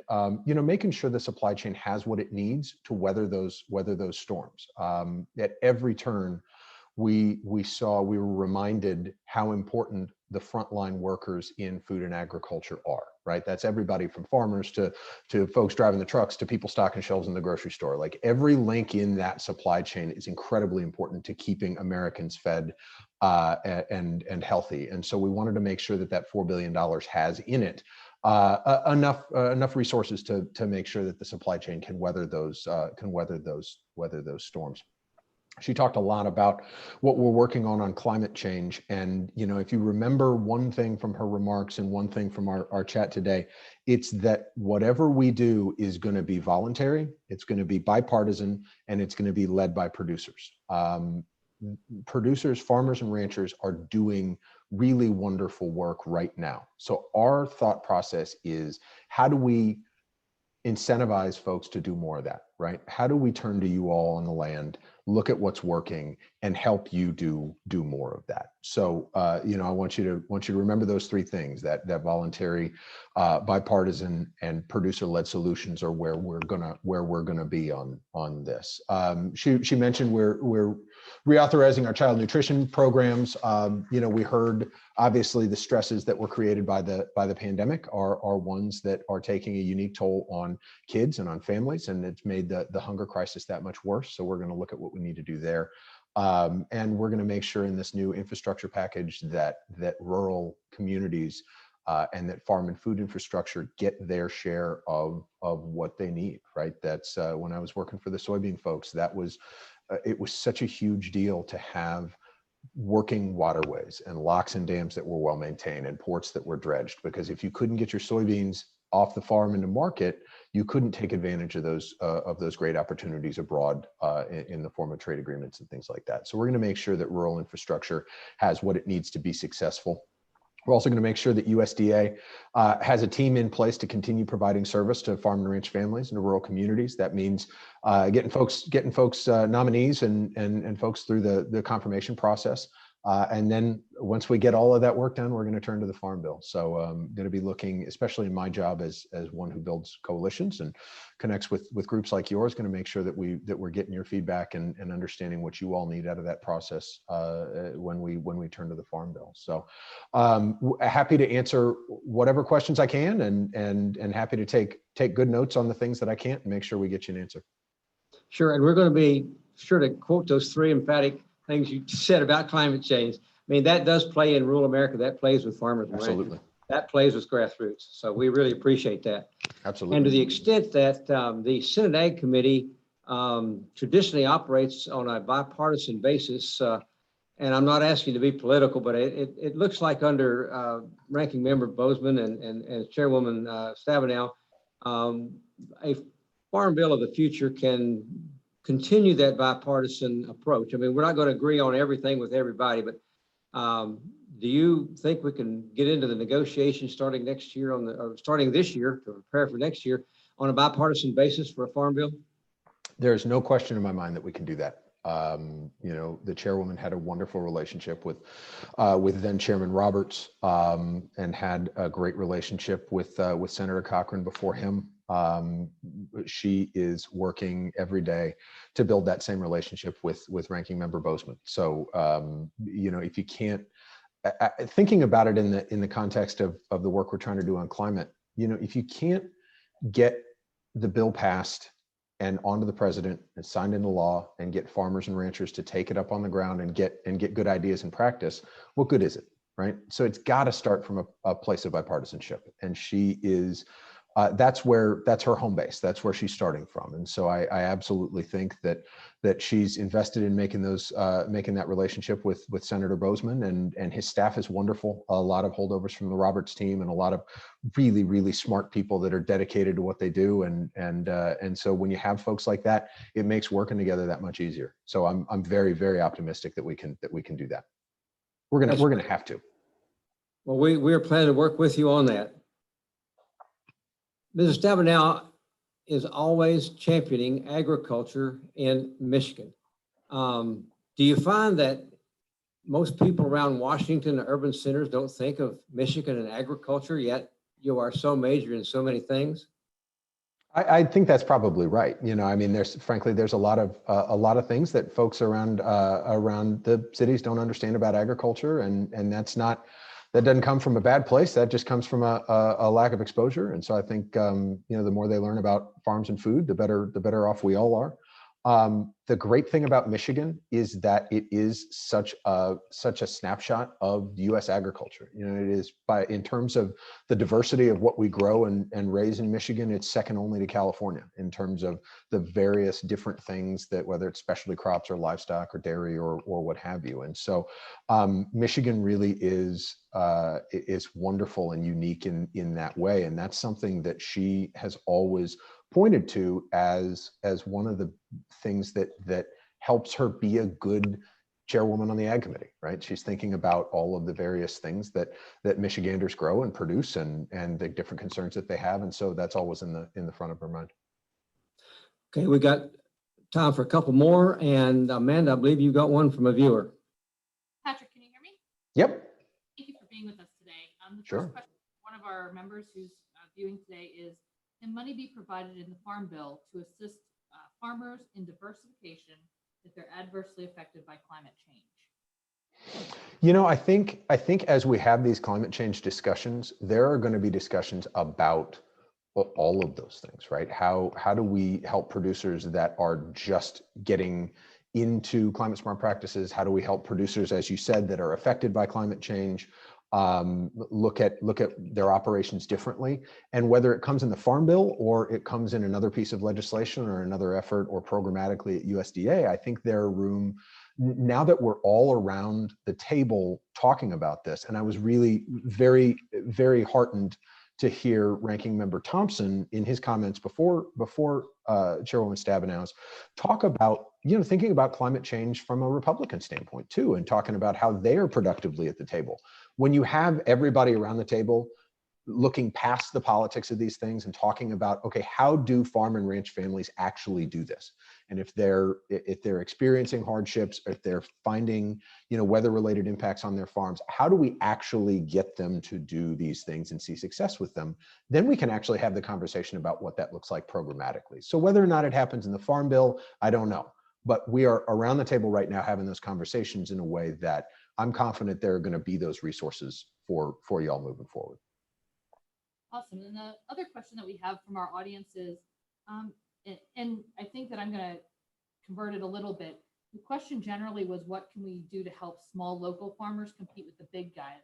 But we know that there's 100 answers to this, and Sure. Not all of them are workable. Yeah. So I guess what I would ask to keep our time kind of in check is, are there any new innovative or workable solutions that you guys are thinking about to make sure that the small farmers and ranchers have the same competitive opportunities as larger corporate cooperation? Absolutely. I think it's a wonderful question, and you're right, Amanda. There's a million ways to answer it. I think, you know, we have talked a lot about, you know, taking a hard look at farm programs in the next Farm Bill. One of the things, you know, and just making sure that everything works and everything is strong and the safety net is strong and farmers and ranchers and their families have what they need to be successful. We also need to look at that and make sure that our farm programs work for everybody. And that is one of the things that the chairwoman is very passionate about, especially in the context of, do farm programs work for people, regardless of what they grow, regardless of how many acres they have or where they grow them? That type of accessibility into those programs, regardless of what you grow on your land or how much you grow of it, is a big deal. Because if you've got these great programs at USDA, they're only as great as the impact they can actually have on people, right? And so if people can't access them because they don't grow enough, or they don't have a program that speaks to exactly the crops or the commodities or the breeds that they grow, they can't access them, and they can't experience the same level of success. And so, you know, there are ways to do that kind of broadly and holistically. There are also ways to specifically target ways for smaller folks to be just as successful. And in the past coronavirus package, Congress expanded the ability for small and medium-sized meat processors to obtain federal inspection, to be able to sell across state lines. That was a practical matter of making sure that folks had the ability to meet the need locally, but it also really helped give those small and medium-sized processors a leg up, right? They're not as big as the big guys, but they still are able to, to compete. And so, you know, in as much as we're trying to take a broad look at how to make the programs work for everybody, there are also those things that we can do specifically to make things a little bit easier for those local and regional actors in the system. Because I think, you know, if there's one thing that Chairwoman Stabenow is really, really passionate about, it's that local and regional food systems. They're big in Michigan. They're big here in the DC area. They're big in so many communities around the country because they provide the ability for farmers to directly market their products and access a lot of success in those local marketplaces. So we're absolutely committed to doing that in the next bill. Thank you. Patrick, thank you so much. I've got a couple of questions, but I'll follow up with you on those because it's 2 o'clock. And we appreciate you being there for the chairwoman, and we'll follow up, and hopefully we can do that in person before too long. We look forward Absolutely. Looking forward to it. Thank you very much for the opportunity to be here. I'll put my my contact information in the chat as well, and then obviously folks at National Grange have it as well. So please reach out with any questions you have, any thoughts, any ideas, any feedback. And as the chairwoman said, you know, as we get along in our work here, please stay at the table. Please keep feeding your ideas, because that's how we understand what needs to happen and what changes we need to make. Thank you so much, Patrick. Thank you.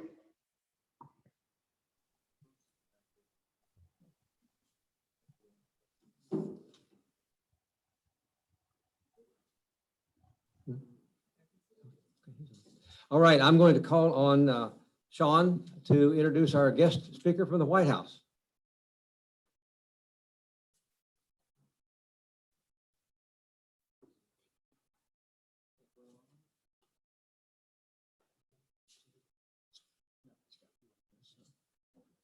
Just a minute, so we're waiting for our next speaker, Will McIntee from the White House, to get on. I'll go ahead and introduce him while we wait, and then we can just take a minute and sit.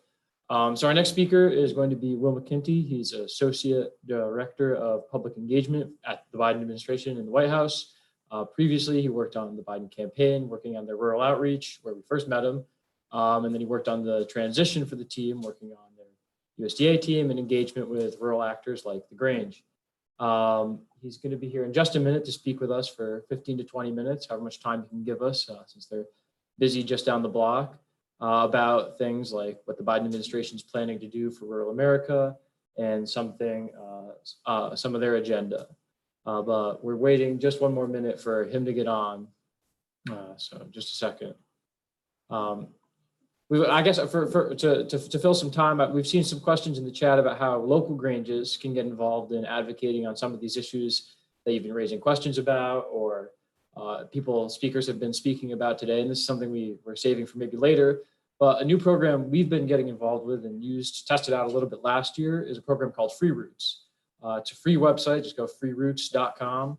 And if you go there, you can use it to reach out to your members of Congress, your senators, the president, anything like that. It only does federal level offices at this point, but it makes it easy for members to just punch in their email address or punch in their address, and then puts together a simple form, a simple letter that you can write up as a campaign to send to your representatives. For example, last year when the Postal Service had difficulty with funding, we ran one. Some of you may have seen that email, which allowed you to reach out to your representative, your senator, and the president, then President Trump, the administration, all really easily. It takes under a minute for your folks to do. And a lot of people have been asking how their Grange can get involved in advocacy on, for example, broadband. A good idea, since it's free, easy to use, would be maybe to set up a Free Routes campaign. You just go to the website, put in the title, put in a letter example, and then you can tailor it to your specific needs, to what your Grange is interested in, to your local concerns, and then share that with your members as a way for them to then reach out easily, quickly, just with their address online, to their representatives and get that advocacy in, which is often really hard to do at the local level. And you don't have to navigate all of the difficulties of finding out who your member is, what the contacts are, et cetera. So that's a bit of an answer to that question. We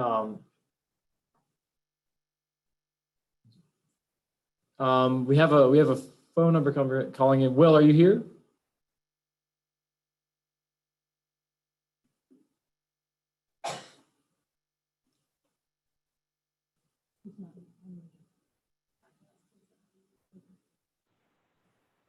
Hi, Will. Is that you? Are Hi you there. on? Okay, good. Go Yeah, ahead. can you hear me?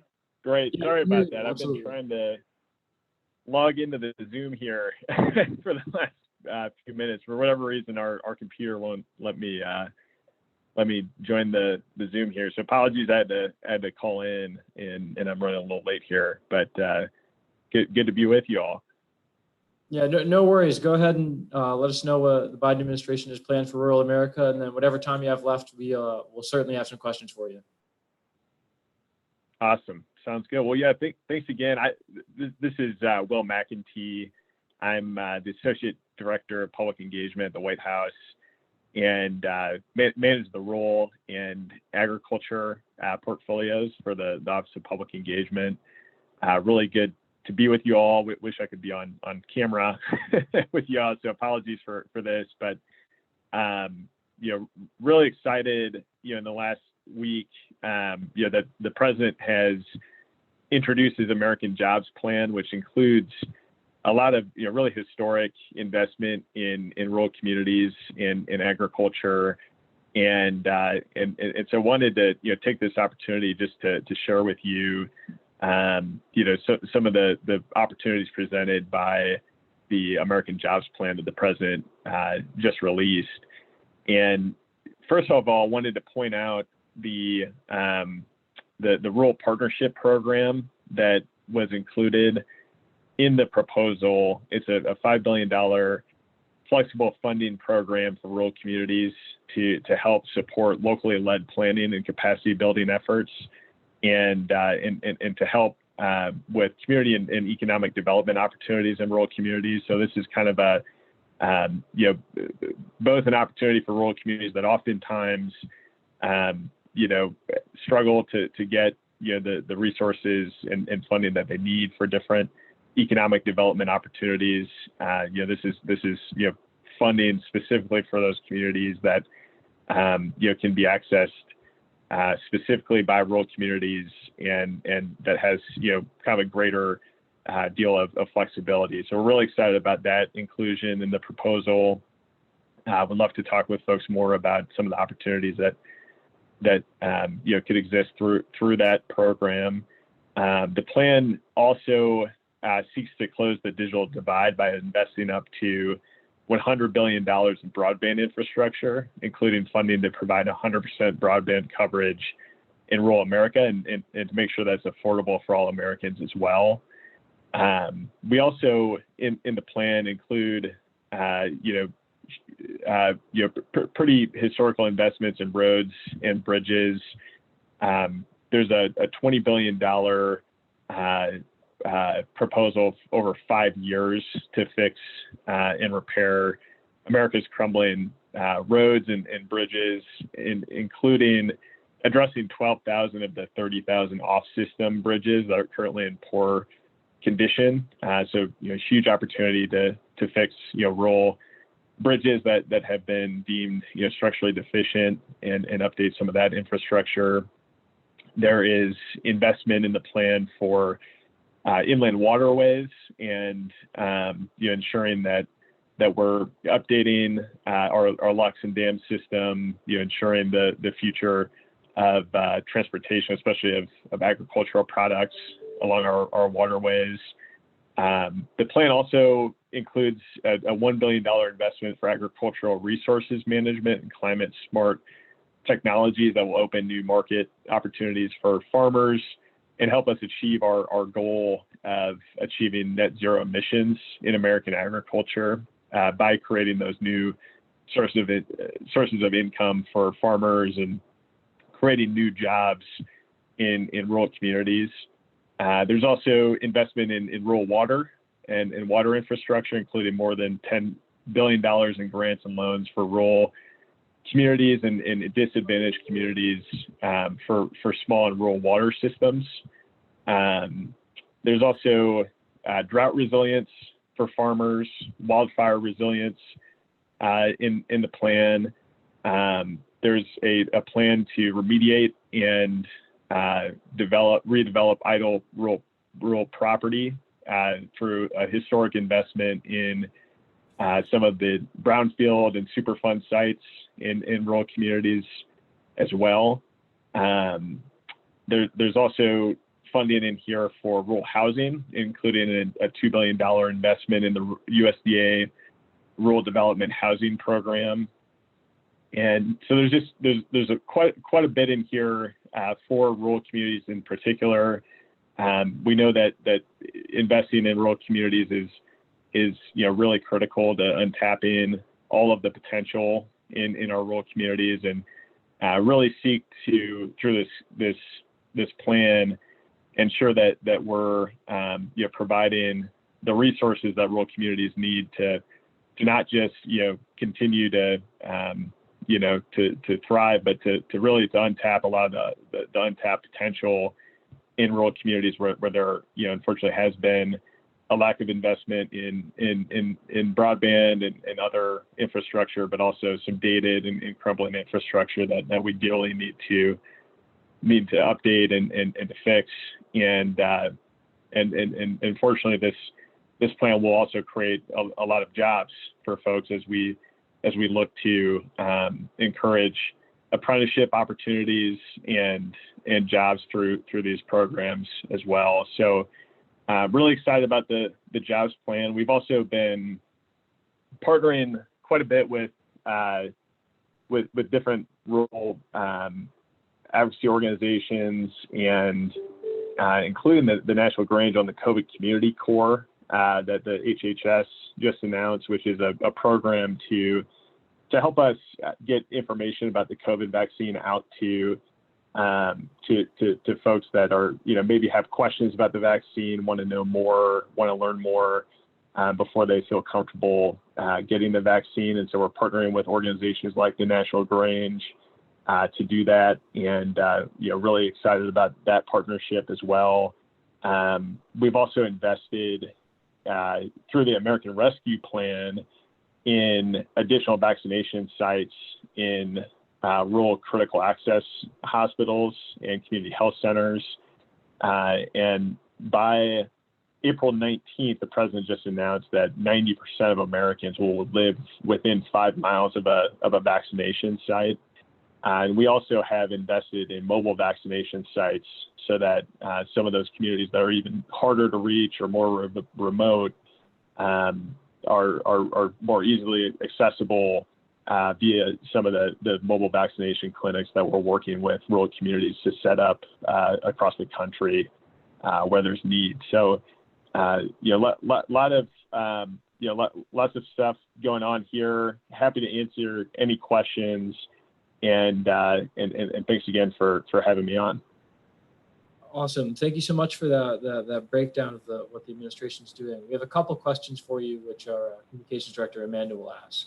Hey, Will, it's great to see you. Thank you. Absolutely. Can you hear me well? I can, yep. Okay. The first question, actually, it's our second question, but I'm going to use it first because it dovetails into your COVID discussion.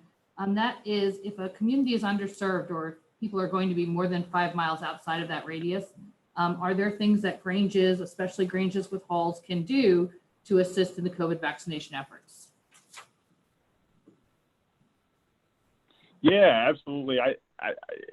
I know it's really HHS and CDC that have been leading the charge on vaccination sites themselves, and most of their guidance for organizations that are looking to help with vaccination sites is to reach out to your local and state governments, because a lot of the state governments, local governments are really, putting pen to paper on kind of where some of these vaccination sites or where they're vaccinating. I think, incorporating, Grange offices, and locations into that plan for the states that you live in makes a lot of sense. And would be happy to connect with HHS and CDC on that. But I know they've been advising organizations that are offering to help to reach out to their state public health department and offer themselves as a resource as they're looking to continue to pop up additional vaccination sites in the next couple of weeks. And the second question comes to us from Oregon from one of our members, who is specifically looking at a Senate Bill 487, the 21st Century Conservation Corps Act. She's looking at the option of including in that a farm or farm food corps. And I'm wondering if that is something that the administration has looked at as far as the Senate bill where it is now, if it's something that seems workable, and if adding something specific about farm food corps, or something with allowing for local individuals to be trained in not just conservation efforts, but also in farming, farmers markets and things like that. To the administration, or if you're looking for innovative ways to have access and expand who our nation's farmers and ranchers are. Yeah, absolutely. I mean, I think that's a great idea, and would be happy to follow up on that with our legislative affairs team and domestic policy council team as well, and just kind of see where we're at in that process, and what opportunities there might be presented to ensure that's a piece of the equation there. I know that's something that we had talked about during a couple of meetings we had during the transition period. About ideas there, and so I think as our legislative affairs team works with the Senate on that piece of legislation, definitely would be helpful to have that feedback, and would love to follow up on that. Those are our two main questions from our viewers. I'll turn this back to Sean. Thank you so much, Will. Yeah, if you're able to take another question, one thing we've been hearing from a lot of folks, maybe not in this chat, but previously, is interest in the broadband section of the infrastructure bill that's coming out. There's not too much detail yet on what that might look like, but some folks have raised concerns about the sort of technological preferences of the broadband section, and whether or not it's going to be technology neutral or prioritizing something like fiber, or how that might be implemented. So I was wondering if you could maybe elaborate on that for some of our members. Yeah, I would say, we did leave a lot of this, somewhat vague, to be able to work, with stakeholders and with the Hill, on this process to ensure that, what we come out with, what the finished product is, when we work on this with Congress, is what's going to, kind of meet the test for our stakeholders and for folks that that we're trying to help, in reaching 100% broadband. And so I think there's definitely some flexibility there.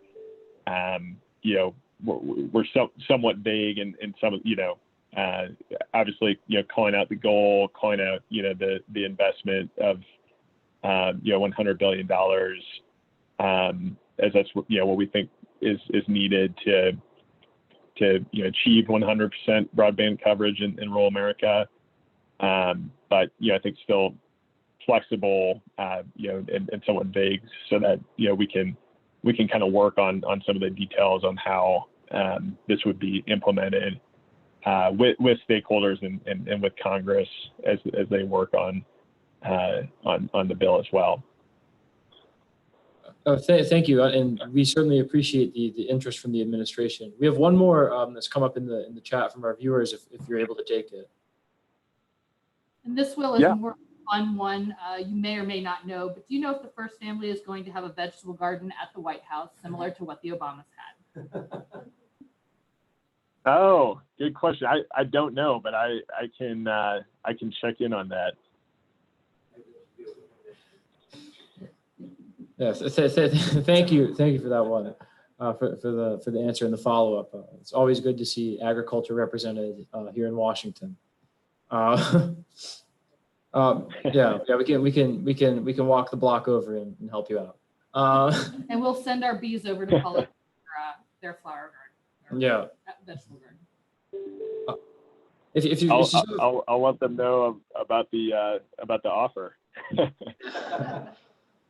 If you still have time, another area we've been interested in, a lot of members have been hearing about and just heard about from Senator Stabenow, who was on in the video message for you, is the Growing Climate Solutions Act and programs to maybe help farmers and incentivize farmers to take on conservation practices and working to combat climate change, which we know, of course, is in interest of the administration. I was wondering if you had any elaboration maybe on what the administration's perspective is on the Growing Climate Solutions Act specifically, or other programs to help farmers work to combat climate change. Yeah, well, and we do have a few different, the climate executive order that the president signed in week 1 outlined a stakeholder engagement process that's being led by USDA, and they've been reaching out to a wide range of farmers, ranchers, private landowners, folks in the timber industry, just to talk through ideas and best practices, like what would be helpful as far as resources, to continue to encourage carbon sequestration and kind of utilizing some of the practices that a lot of producers are already putting into place, but encouraging more of that, more of what's working. And so there's some of that stakeholder engagement happening now. There is, I think I mentioned the $1 billion investment in the American Jobs Plan for agricultural resources management and climate smart technologies that would open up new market opportunities for farmers. So again, kind of the idea behind that investment is to invest in our producers who are utilizing those practices and capturing carbon in the soil, and so that's definitely a priority for the administration. We think it's I think for oftentimes some of the environmental climate issues can appear to kind of cause some I think just general I think just discomfort from some that we want to make sure we're not limiting producers and limiting our producers' ability to earn income. And so we're really looking at this as how we can open up income streams and open up new opportunities and create jobs through this effort to shift to net zero emissions in American agriculture. And we're getting a lot of great feedback from farmers and ranchers and from stakeholder organizations that have really put a lot of thought and effort into how to make this work. And we definitely welcome folks on this call to weigh in with us about ideas they have or suggestions they have, because there's a huge priority for the administration, huge opportunity for us to turn the tide on on soil health and on climate issues in general, but also I think a really huge opportunity for rural communities, because this investment's really designed to create new jobs in rural communities and to open up those opportunities for farmers as well. Excellent. Thank you for that answer. We've gotten a couple more that have cropped up in chat if you're still willing. Yeah, I probably got 2 minutes here, but yeah, happy to do two Okay, more. we'll ask you one more then, and feel free to leave whenever you need to. Well, the last question that we have for you is about waters of the U.S. It's been kind of a contentious issue that Grange has followed over several administrations. And we're just wondering what is kind of going on in that arena, and if the agriculture producers especially are, being considered when dealing with the WOTUS issue. Yeah, honestly, I haven't seen or heard a lot of movement in that space. I think, and I think if Secretary Vilsack was on the phone, he'd probably talk about this as well. That I think there's a great need as we're considering all of these different issues that really relate to to land use. That the folks that are kind of have the front seat at the table are folks that are most impacted by those conversations and especially if we're looking at regulations. And I haven't heard that's not something that we really talked a lot about on the campaign. I haven't really heard much recently, and if I'm not hearing from the right folks, feel free to send me what you're hearing and what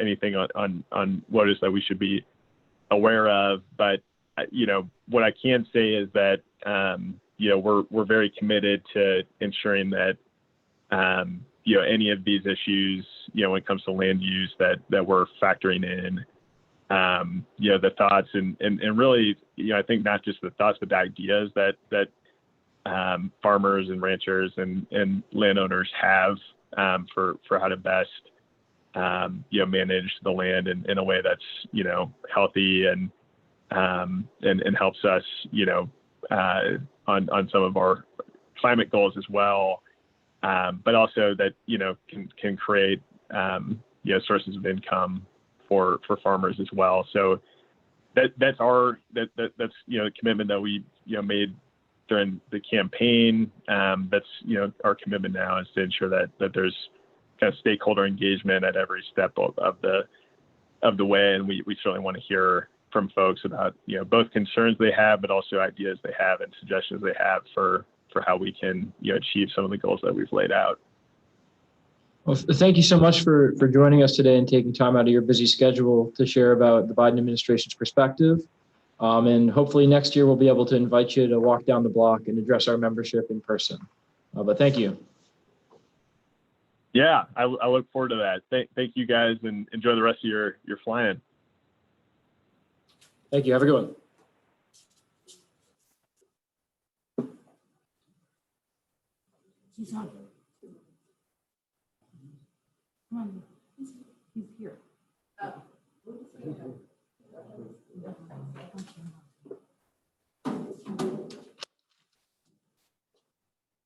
We're going to switch gears because I told you I couldn't spell healthcare when I first came. This guy grew up in healthcare, and we're very fortunate to be partnering with him and many of his organizations in the healthcare arena because we need a lot of advice. We know the issues, we know the problems, we know the people.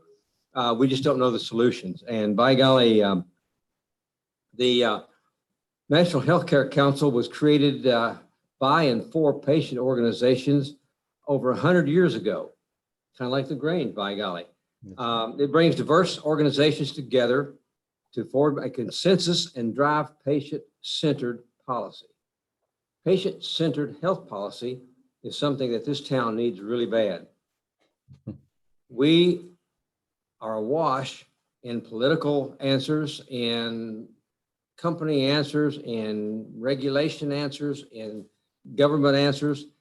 We are not awash in public health policy with a patient-driven center. National Health Council's core membership includes many of the nation's leading patient organizations. Again, this organization is kind of like the Grange. It is grassroots to the health industry like we are grassroots to the rural industry. National Health Council has a brand new CEO. We knew him in a former life or two. And we're certainly happy to see him as the new CEO and president of the National Health Council. Randy Rutta spent several years with the American Autoimmune Related Diseases Association, and that's a mouthful. But he was very respected in that position. He has got to be well known in the patient advocacy community in that role, and in his previous role with 50 years at the Easter Seal Society as finishing up with that organization as president and CEO. Randy is the current chairman of the board of directors of the Partnership to Fight Chronic Disease. He's a member of the steering committee for protecting the immunocompromised collaborative, and he is vice president and secretary of the American Eagle Life Board of Directors. Randy had an earlier education at the University of Minnesota, and he is a Master of Arts graduate of Catholic University. Randy, thank you so much for being with us today.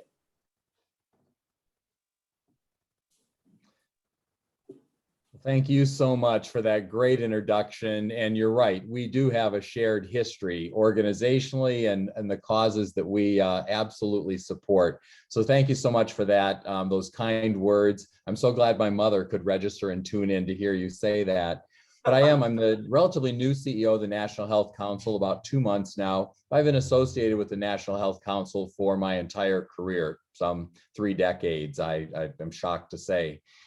And as was noted, the National Health Council really is the grassroots organization with a broad membership representing all parts of the healthcare ecosystem. And I'm thrilled through collaborations like this that we make sure that that rural voice, the voice of the rural resident, is a part of our thinking as we make recommendations and support solutions, call out challenges that our rural residents and others face in accessing their healthcare. So thank you so much for that. You know, in addition to my career background, as someone who grew up in the small town Wisconsin, I had strong family ties to farming. Fortunately, my grandparents and their parents managed to pick some of the least productive arable land in central Wisconsin. But, you know, you make the best of it, you do hard work, you raise your large families. So Grange has been a part of my world really since childhood. And what you do in support of rural residents is really second to none. And Burton is highly regarded and valued as an advocate. He certainly is a great colleague and a friend.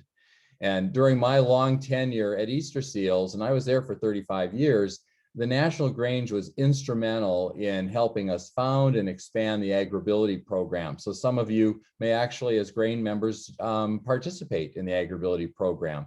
It was founded to make certain that farmers and ranchers and others in the agricultural community that had disabilities, maybe they were from birth, maybe they came through an acquired an accident or acquired condition, were able to stay in farming or at least have the choice to stay in agricultural production, both as a livelihood and as a lifestyle. And the Grange was a partner year by year to make sure that that program was funded and could grow.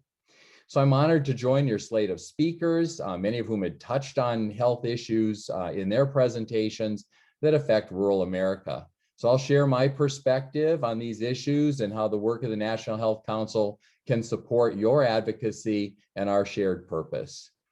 So, you know, we know, and we've heard others discuss, that this last year has been really difficult. The onset of the COVID-19 pandemic, the associated strained economy, and the attention to social injustice that's been systemic and long endured has really rocked our world, regardless of geography. And through all the harm of the pandemic, it has caused, that it's been caused over the last year or so, it has 14 months, it has taught us some really key things. And the patient community is looking to learn from these lessons and improve our healthcare system, in part by taking advantage of this reawakening and sensitivity to the fact that our healthcare system could do better, not just in fighting a pandemic, but in supporting health and well-being in many cases that the harsh glare of the pandemic has caused us to see are broken. So the 3 key learning areas that we've seen is that access to care is paramount. We already knew this, but there's a greater national importance placed on it by this once-in-a-generation pandemic. We also know that gaps in access are not equally distributed. COVID shined a bright and harsh light on health disparities, both in terms of racial disparities and geographic disparities. And the health system that we know was quickly forced to make dramatic changes to rethink how technology can be changed or delivered to improve better care. You know, for many rural residents, there was already a strained safety net in terms of accessing the care that they need, including specialists or emerging care, or in this case, care that would combat COVID. And yet there was such disruption in the healthcare system that even those resources that they had locally oftentimes were forced to make adjustments, potentially closed if a team member came down with COVID. It was tough. And I think we need to make sure that the next time our world is rocked, we're better prepared. And in the meantime, we strengthen a system for better day-to-day health care. Access to care, that equity has never been more obvious. And one of the best ways to ensure that good health care is to have high quality insurance and access to the providers and the treatments that people need to manage their chronic conditions, disabilities, and healthcare needs. And unfortunately, we've seen an erosion of that healthcare delivery system, particularly in rural America, over the past several years. And I know that's been a priority for you. I know it's been a priority for your partners. That's something that the National Health Council cares about and will continue to focus on. Now, the Affordable Care Act, which I had the privilege of working on as it was draft legislation, then became law, we know is not perfect. We knew when that legislation was passed that the first and foremost thing that it did is try to bring all of those millions and millions of uninsured persons at the time into the net, or into the tent, I should say, of persons who are insured. But there's been some erosion to the ACA. We've had some lessons learned since that legislation was enacted. And so it's good to see that we'll be focusing now on restoration of the Affordable Care Act and improvements that are going to be informed by organizations like your own. New subsidies and other provisions will strengthen the ACA, those marketplaces that were created so that persons without insurance that kind of are looking for self-insurance, oftentimes a course that so many rural residents pursue, are going to be more affordable and more open for their enrollment. The next big bill after the one that Will just described is likely to include provisions to further strengthen the ACA. It's been a priority of the Biden administration in terms of its outlook for the next 4 years, and we really feel that it's on track. In fact, proposals are being prepared even now that you can influence through this fly-in. So what we'll be looking at is a rollback of those policies that result in fewer people being eligible for Medicaid, and then also for controls on cost and eligibility for coverage under Medicare. We know that the rising cost of healthcare has affected all Americans, including Grange members. So what the National Health Council would like to see are legislations and regulations and even practices that are put in place by the various players in the system themselves that can bring down that cost of care, including prescription drugs, hospital costs, doctor and other provider visit costs that are borne by patients, borne by individuals who have competing needs for those resources. And yet, if they give short shrift to their care, if they aren't aware of and invest in prevention, are going to end up in a dire situation, which we don't want to see. And I've certainly seen that among so many people I know in rural America who are constantly forced to balance and juggle what they can afford week to week, whether it's investments in equipment or what they need to run their agricultural businesses and small businesses in small towns to just managing their households. So we want policy that understands that everyone, including drug companies, insurance companies, distributors, hospitals, other providers, will rethink what they need in terms of their business models to ensure that costs can come down, that patients can pay less at the doctor's office and the pharmacy counter. And I'm really pleased that those stakeholder groups are all part of the National Health Council membership. So sitting alongside those groups that were mentioned, like the American Heart Association, American Cancer Society, the Lupus Foundation, Diabetes Association, are the insurers and the pharma companies, the medical device companies, and providers, physicians, nurses, other clinicians. We will have that dialogue, and you can rest assured that I'll be reaching out to Grange leadership and talking to them about what comes out of this fly-in, what lessons, what ideas may have come from conversations you have with your legislators and their staff, so that we can carry those forward and that rural America is clearly represented at our table to represent your interests. And importantly, we don't want to pursue ideas that would limit access to any specific products or services or in any way diminish innovation. We know that people in rural America, your members, are affected by all kinds of healthcare conditions, as anyone is who lives across this country, and that we want to make sure that the treatments that are available today are available to them. We want to make sure that innovation, new treatments that are emerging are also available to them, that they know about them, their clinicians know about them, and that things like clinical trials and other kinds of glide paths toward innovation take into account rural Americans and are included in those processes, so they can literally contribute to breakthroughs in medical treatment and then benefit from those breakthroughs themselves and their families. Now, for the nuanced policy might mean that hospital charges are examined, potentially reduced. Other policymakers need to understand that the business model is different in urban areas than it is in rural areas. I know you've been a part of that conversation for a long time. So we're going to want to make sure that some one-size solution fits all is really not our approach, but it's nuanced and really understands the communities that we want to serve. As someone who's next to local provider was the Marshfield Clinic. This is a world-renowned medical provider in the middle of farm fields. To know that organization continues to attract talent and serve, really a good third of the state and beyond is something that's pretty important to me, and I'll continue to watch from that perspective. We know that COVID has had a dramatic and disproportionate impact on marginalized communities. We saw that far higher cases and deaths occurred in communities of color.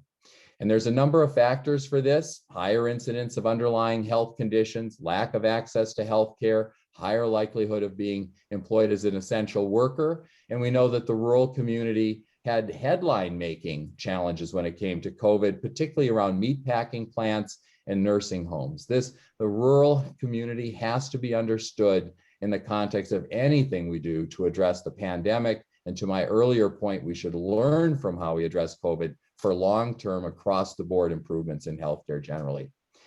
So the National Council is committed to dismantling discrimination in the healthcare system, whether it be insurance access, delivery systems, or health research. So we no longer have the color of your skin or where you live be a barrier to how you access care and can have health and well-being. So that's something, it's a major initiative of ours. A year ago, we've started convening all of our membership and beyond. Nearly 60 organizations signed a consensus statement on equity to really end that systemic racism. And now we're convening stakeholder groups to really dig into those issues, not just to better understand them, to document them, but to really find some solution strategies to go forward. As it pertains to rural health, we've been challenged by hospital closures as systems consolidate into urban health systems. And we're aware that many providers then don't choose to actually continue to practice in rural areas. That's something that we're concerned about and will continue to address. We heard from RIL that the current infrastructure bill, and there'll be next steps bills, the next one probably having even more of a focus on healthcare specifically, includes support for health facilities in rural areas. And it strengthens a focus on programs intended to bring healthcare to where people live. So they're looking at community health centers. They're looking at the National Health Service Corps. You heard him talk about investments. I think about some of the work that the VA did not that long ago, and the Grange was instrumental in identifying issues relating to veterans suffering from post-traumatic stress, and really working with the VA to accelerate a process of mobile clinics that would support the mental health of our veterans regardless of where they lived, and create opportunities for veterans to access services closer to home if it was a 3, 4, 6-hour drive to the nearest VA center. There were some lessons that we could learn there that might help us in this next conversation. And then I look at the new treatments area, cell and gene therapies, CAR T products that I know are of interest to your organization. They oftentimes rely on facilities, highly trained specialists, particularly for people with rare diseases, that are really only located in urban centers. So how can we try to make sure that outreach to local providers and then the connection to patients, if they go into a city and then drive all those hours back, stays vibrant, so that in their post-treatment care, those individuals are just as connected and just as supported by our healthcare system as someone who lives a mile or two away from those facilities. So just know that we'll be looking at what are the requirements, that patients routinely see from their prescribing physician to monitor and track their performance relative to a new medication, and how might not just that telemedicine or virtual interaction support basic healthcare needs where there's really no sense of compromise, to then also support the monitoring of more significant conditions. It could be done in the home, either through telemedicine or perhaps through a home visiting nurse or other professional who can really check on them and make sure that they're improving as wanted. Just checking my time here, guys. Make sure that I'm not I'm already going over. So telehealth is going to be a major area for us to focus on. That's going to be huge. We're going to continue to look to see how we can strengthen the experience of telehealth and telemedicine. The broad access to broadband universally is going to make a huge difference. People go on the internet when they get a diagnosis. They think they have an issue. We, of course, want to support them, and that's what our members do, in making sure as they look at that information, they understand it, it's accessible, they can connect to their providers. We want to create a system where that virtual visit is meaningful and not viewed as something that's second class. And I think there's a lot of opportunity for us to do that. So that broadband connection and then our opportunity to leverage that's key. The National Health Council is just right now launching a listening session of patients across the country to understand what their experience has been with telehealth. And I'll make sure that we include Grange members and others that are rural residents in that, so that we understand, their experience. It can be part of what we then take forward in our recommendations to policymakers and others that are already pursuing this work.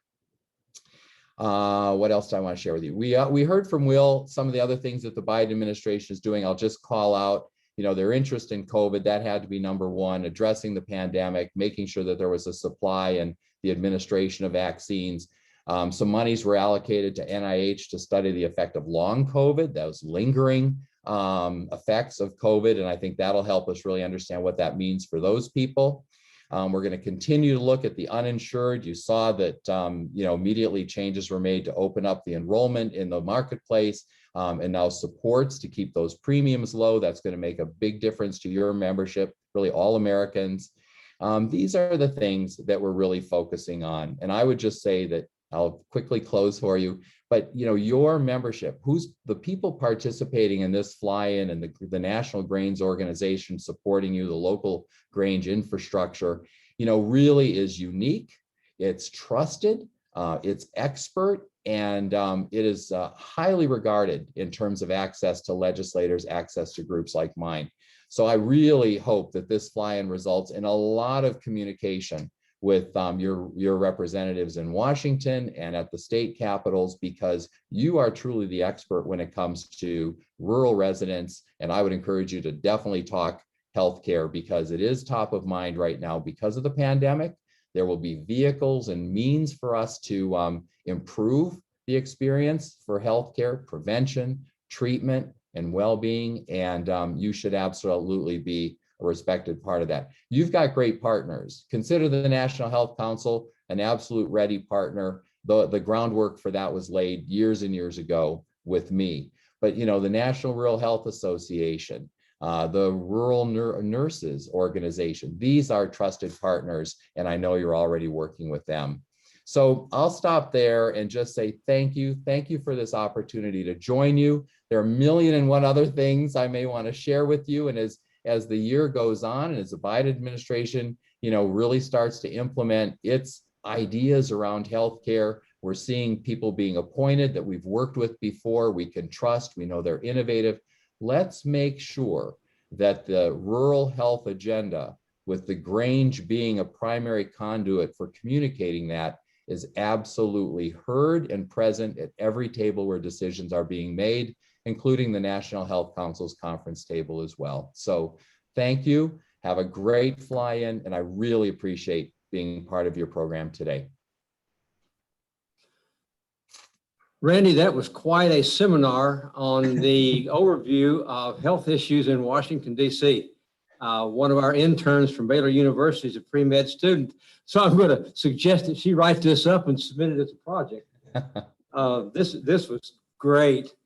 We do appreciate the membership that you rely on. And, we're looking through your membership and see a great number of folks that co-sign letters with us and Right. take on various issues in partnership with us and vice versa. Let me ask you a question, and I know we got a couple coming in from the participants.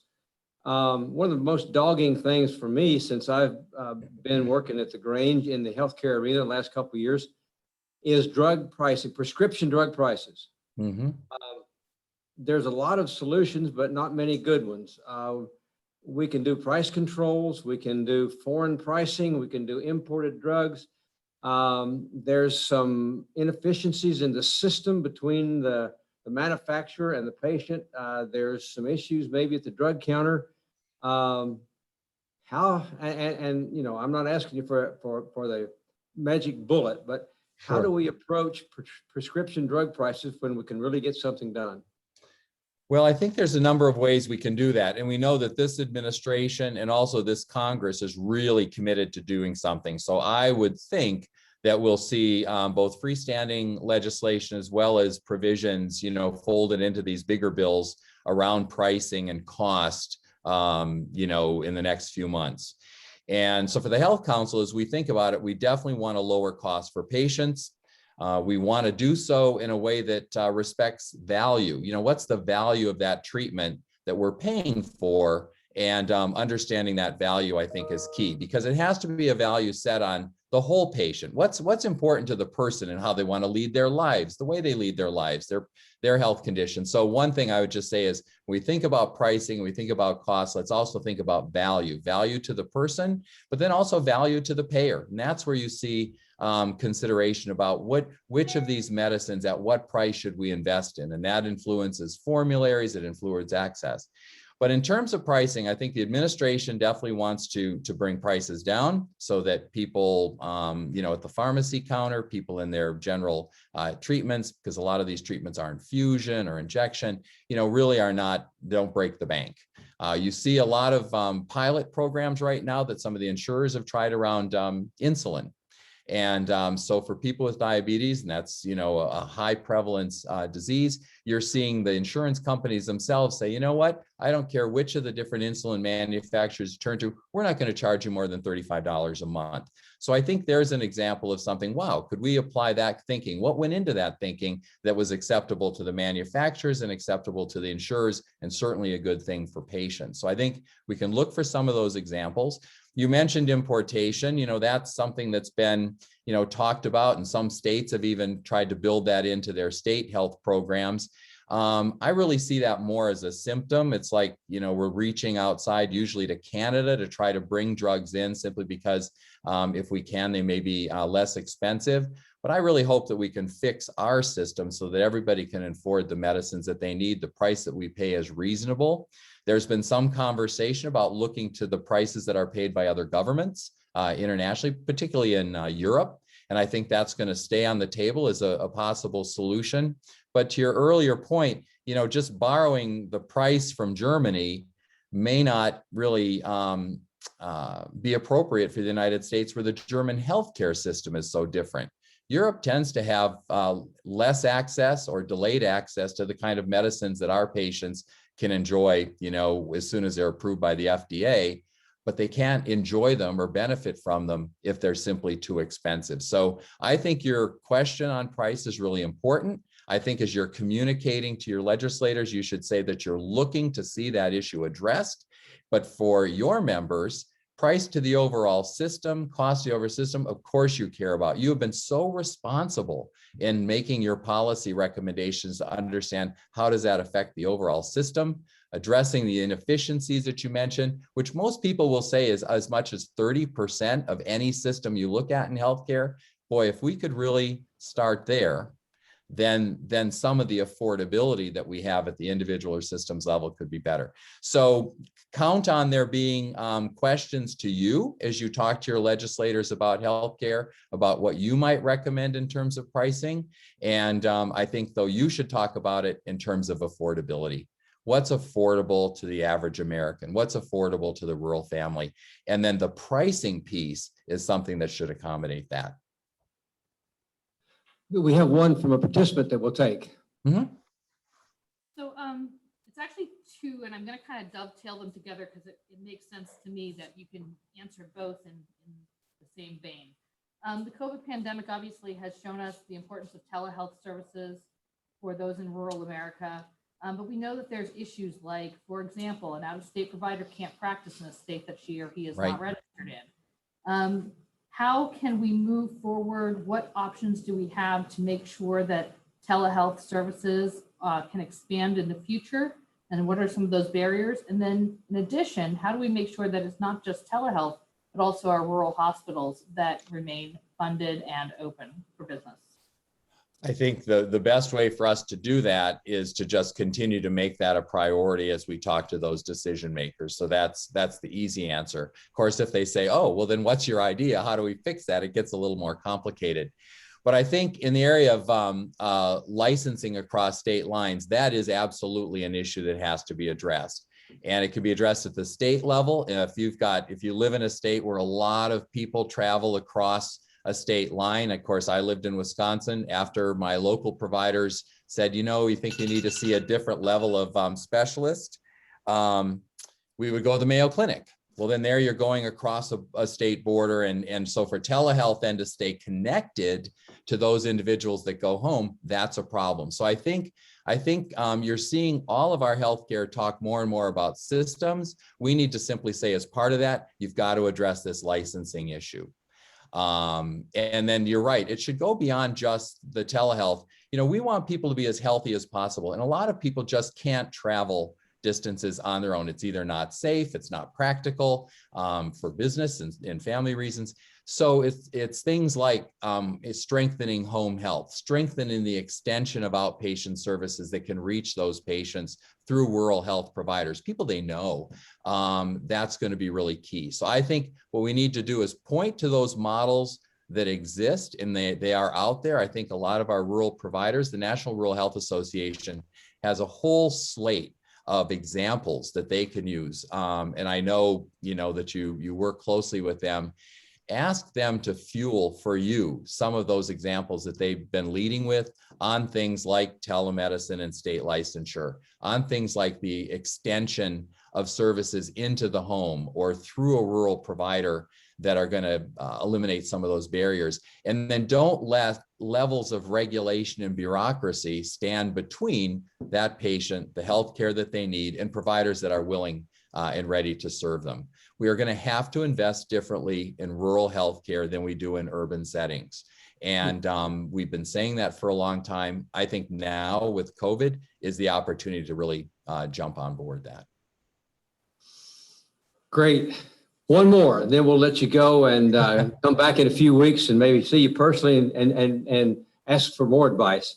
I would love to come back to your headquarters building. You know, in fact, my office now at the Health Council is not that many blocks away. So I'm looking forward to the day. You bet. Me too.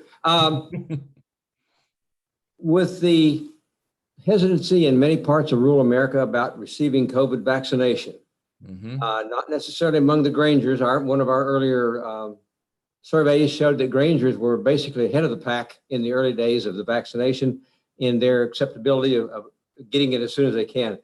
But we hear about the reticence in rural America to maybe fully participate in vaccination. Your other patient organizations, does that run through other groups to some extent, or is that a little bit peculiar to rural America, or what do you see, Randy? No, it's not peculiar at all. And I think there's been a lot of attention paid, and we've been putting, you know, some of the experiences of our patient group members on our website with good ideas, good outreach, good training. You know, you really have to reach people one person at a time, not surprising. And those people that are ready to be vaccinated, that don't feel overly hesitant, either for themselves or for the people around them, are moving forward. And the president's made a commitment around supply, and we're seeing that happen.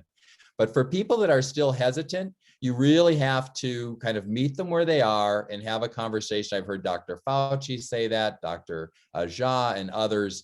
Some organizations are bringing celebrities forward. You're going to see some campaigns that some of our members are doing, which get them to be spokespersons. We're trying to create examples of people that they respect within those communities to, have a selfie when they're having their vaccination. But you really have to meet people, find out what are their concerns and how can we best allay those concerns. And I think that's all we can do. And we have to do it both for those individuals because we care about them. They're our family members and friends, but we have to do it to achieve that herd immunity. And I think that's what you saw, rural America didn't feel this pandemic as quickly as New York or California or the coast did. And so, but then has been since hammered, region by region since. I think the thing for us to do, and I can certainly help facilitate identifying some of those strategies among our members that would resonate with rural residents, particularly those with rare diseases, conditions, chronic conditions. Sometimes they're nervous about taking a vaccine because if you have an autoimmune disease, it could trigger an overreaction. Well, what do we know from the rheumatologists and others? They're saying, believe me, it's better for you to take the vaccine and face perhaps some consequences around that if you have a strong reaction than it is for you to have COVID and potentially compromise your heart, your lungs, and your brain function. So person by person, and nobody's more respected than your membership. So I think those Grangers that did get vaccinated can simply go to the cafe, go to the local meetings, see people on Main Street, and just say, you know what, I was reluctant to, but it turned out just fine. Reinforce that public health message as much as they can. Randy, Rutta, thank you so much. We appreciate you participating, and we wish you the best of luck in your new position with the Health Council and your position as CEO and president.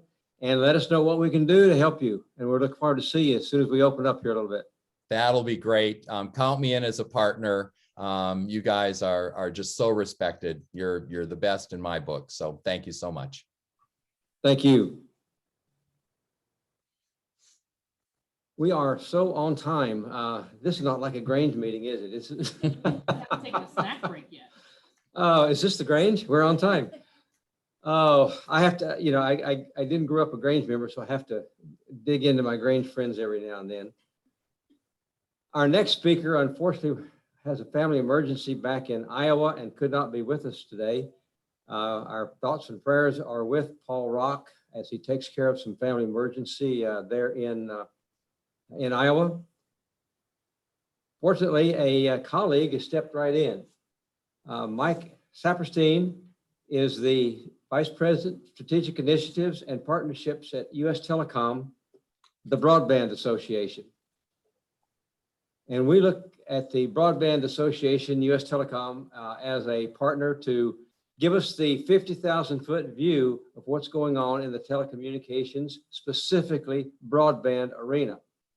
Their members are providers of all kinds of telecommunications, and that includes specifically the broadband providers. So we look at US Telecom as the balance beam to some extent for the initiatives on broadband. Mike is charged at the US Telecom promoting all means of connectivity, including developing broadband infrastructure projects like the Rural Digital Opportunity Fund and other universal service efforts to further the reach of broadband. Prior to the telecom job, he was with Frontier Communications and the Wireless Infrastructure Association. And he's also, as a lawyer, practiced at the Federal Communication Commission's Public Safety and Homeland Security Bureau. Mike and I needed to talk, and I called Mike yesterday, and he was in his backyard, and it was a beautiful day, as you know, in Washington, about 70 degrees. It was neither hot nor cold. Sun was out. It was a beautiful day. He had his laptop out there, and he was trying to do work when I called him. And I could hear something in the background. He says, oh, well, I'm trying to get some work done, but I've also have my 3-year-old and my 5-year-old. At that point, I knew that Mike had just finished his master's degree in multitasking ability. Mike, thanks for stepping in on such short notice. And as I said, our thoughts and prayers are with Paul and his family. Thank you for stepping in. And by golly, we're anxious to hear from your level of an industry-wide view of where we are on broadband. We've had a lot of attention for broadband since the pandemic. We have big infusions of money. We have infusions of politics. We have infusions of the administration. We have the infusions of government agencies. And you know, the guy out in the last mile of rural America wants to know how it's going to get there and when. So thank you for stepping in, Guy, and we're all yours. Absolutely. And thank you so much for having me. It's so great to be here with you in Grange today. You know, as she said, I'm not Paul Rock, but hopefully I can fill in for him. And, you know, I have spent a good portion of my career working on rural broadband issues, especially with my time at Frontier Communications. So I am probably not as steeped in the congressional world as Paul would have been, but hopefully I can provide you an overview of what's going on and answer any questions that you all may have. Because look, let's face it, if the pandemic hasn't shown the essential nature of broadband and shined a spotlight on exactly how important this is, I don't know what will. And we've been talking for a long time about the need to get broadband everywhere. And we've been, you know, there have been many, as we're detailing a little bit here, there have been many different pushes to do it. But I think right now is as prime of an opportunity as we have ever had to really achieve something big here and at scale, and something that's going to be life-changing for so many folks. So I'm excited to be here today. Let me just share my screen here real quick, and I will run through a presentation. I promise not to drone on too long. And, you know, I would also say if folks have questions and want to stop me at any time, by all means, please do. Happy to talk through any of those things along the way. So I'll just play a quick video, and Burton gave me a nice introduction as to who we are, but you know, this kind of gives you a little snapshot as to what we're all about.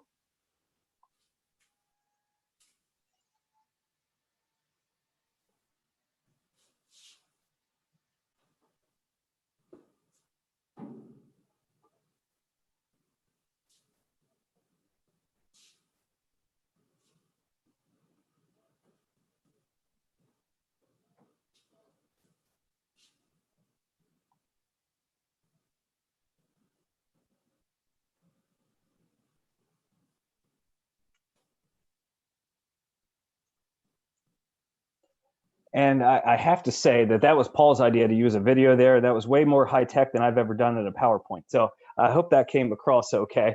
But you know, I think the basic point is there's probably a lot of names that you recognized in there. We do represent the wireline industry, your traditional telephone companies who have now all gone on to become broadband companies. And this is a lot of the bigger names like your AT&T, Verizon, your Lumen, CenturyLink, Frontier, Windstream, but also we have about 70 very small carriers as well who are locally operated. I'm sure serve some of the areas that you're in as well. Oops, that's not what I wanted to do. So let's see if we can just move on to the next slide. Just 1 second here. Okay. All right. So as you all know, the problem with trying to get broadband everywhere is really one of geography and density and funding. And this is, we call it the last mile. And it's that last bit of connection between your house, your farm, your business, and a more centralized point of aggregation of the network. And the further these locations are from each other, the less you can share the costs of the infrastructure. So when you get into very, very low density areas, the infrastructure becomes very expensive. And this is just a snapshot, but this is, if you're doing fiber connections out there, this gives you I think a pretty good heat map of what it costs to connect the last mile. And you know, one thing that's not on this slide that I have on a different map is, you know, some of these locations, you see the over $25,000 per location. Some of those actually get up well over $100,000 in some of the more mountainous areas of there. So the costs of investing in these areas has been, you know, economically prohibitive. Absent government subsidies, it just hasn't made sense for a private entity to go in there and do it because of the costs and being able to recoup an investment over amount of time. You would just never do it if it costs $100,000 to hook up a location. But I think as a nation, we have a goal of universal connectivity. That's certainly our goal at US Telecom. So then the question is, how do we work with the government to try to achieve that? And so there are a number of different technologies now that have really come into play. And this is for fiber, but there are other opportunities as well that I'll talk about in 1 second. I'm going to give you a real quick overview and then skip as to where we are today. So if you look back on congressional funding, people really started realizing this was an issue back in 2008. And that's when Congress first started putting money towards it. In 2009, Congress started putting money towards what they called middle mile funding. And that's really the big pipes that are stretching from aggregation point to aggregation point. But it didn't do a whole lot for the last mile connectivity here. So certainly much has changed even since 2009 about the way people use the internet and the way we've all gone about adopting that in our overall lives. And Congress and the FCC, the Federal Communications Commission, have both increasingly focused on that and connecting the last mile along the way. So in 2010, we had a national goal. The FCC came out with a national goal. We want to hit 100 million homes with 100 megabit service by 2020. Well, we're actually there, but that's not particularly comforting to those locations who have still lack service today.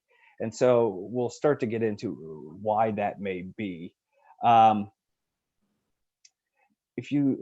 So along the way, you've had other entities get funding, and I think I'm going to run through these slides quickly, but the overall point is that a fair amount of money is now being flowing into this system for broadband deployment, recognizing the challenges. And you often hear this compared to the challenges of rural electrification. And if we did that before, why can't we do this now and hook up broadband? The difference is that broadband isn't like electricity, and it's not like your telephone either. It's not where if you've got one copper wire running into your house, now you can make phone calls, because that's all you ever needed to do over your copper wire was make phone calls. And over your electricity, all you ever needed to do was have that electrical charge coming in. With the internet and with broadband, you hear talk about speeds. Well, at once we thought that a 4 megabit down connection was going to be lightning fast. And now you hear people say, well, we need 25 megabit down. And because the data increases keep on flowing. I mean, look at this today. We are all sitting here on video. And so we're using more bandwidth than we ever have before. And the way the trends are increasing, we're just going to continue to use more and more bandwidth. So it doesn't lend itself as simply to once you have a connection, things will be fine, because there's a lot more upgrading that continually needs to happen to the system in order to allow you to have the connection you need and to make use of everything you want to do. So going through, there are many programs. The Department of Agriculture has broadband funding programs. There's been funding via the Farm Bill.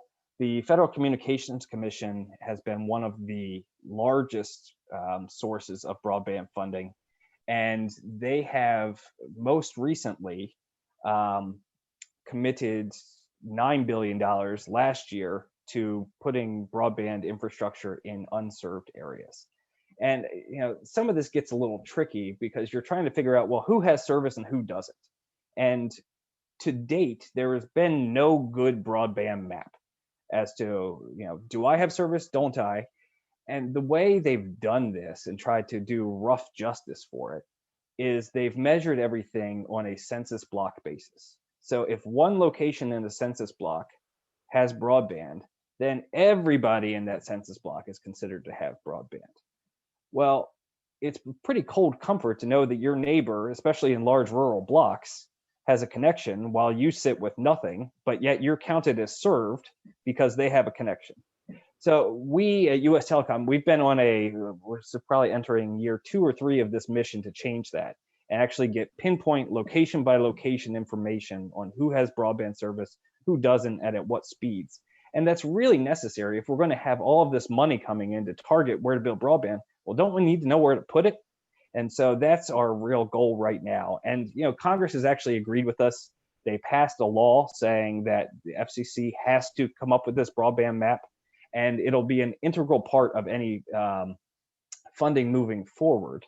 But what the FCC did in their most recent, this $9 billion Rural Digital Opportunity Fund, that went to areas that were considered completely unserved as defined at 25 megs. So if you didn't have a speed available to you of at least 25 megs in anywhere in the census block, that's where all of those monies were funneled. And a lot of those areas are going to be receiving gigabit speeds.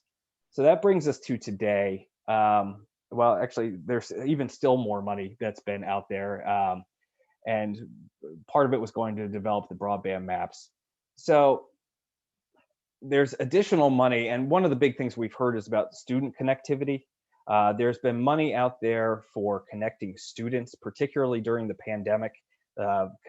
Pandemic connectivity has become a large issue, both in terms of the affordability of it, as well as the actual connection that's available.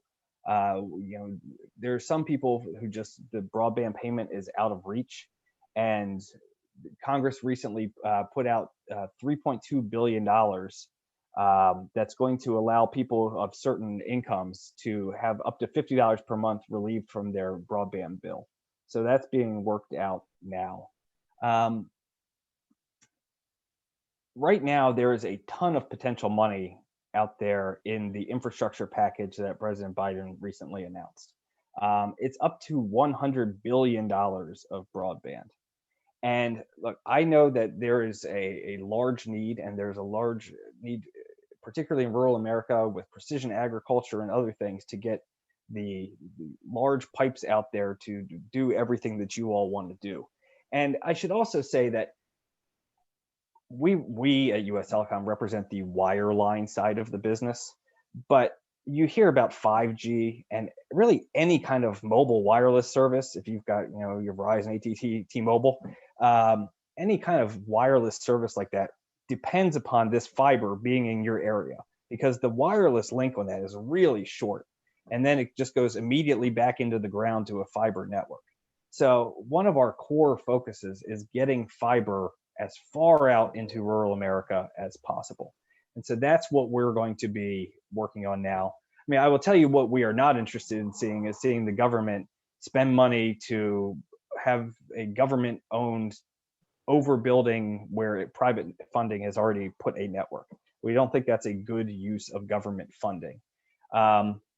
And there are some other pricing controls that are potentially in this legislation that is out there now.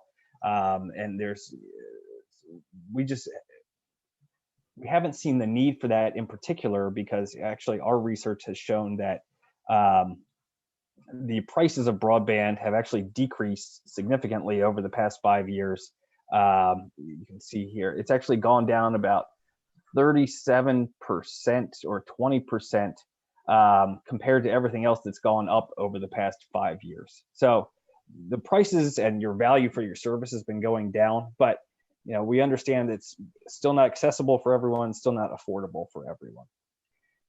So let's get through this. So, President Biden put out a plan, but it's really up to Congress and to go out and effectuate that plan. The plan today would authorize $80 billion for rural broadband deployment or broadband in unserved areas. And certainly there is a job to be done there. One of the questions is again, which of those areas actually get funded or not? And so that's something that we're trying to figure out with the maps, as well as more money for broadband affordability and more money for broadband connectivity for students. This is all contained in the current infrastructure program. I think high level, we agree with the overall goals. There are going to be a number of different puts and takes in there that we're going to be wrestling with along the way. some of the things that we have said, in addition to money, there are other things that are problematic that provide barriers to broadband deployment, including pole attachments, which is not a real sexy thing to talk about, but it's actually how much are you paying to put a fiber on each pole that runs along there. But you get a long rural stretch and you can be miles and have many different poles that you're attaching to. So there's problems with construction on federal land and permitting. There's some overbuilding things and just outdated regulations. But we are pretty optimistic about the future of where this infrastructure package could take it, because I think there has finally been a recognition once and for all that it's no longer acceptable that people don't have broadband out there today.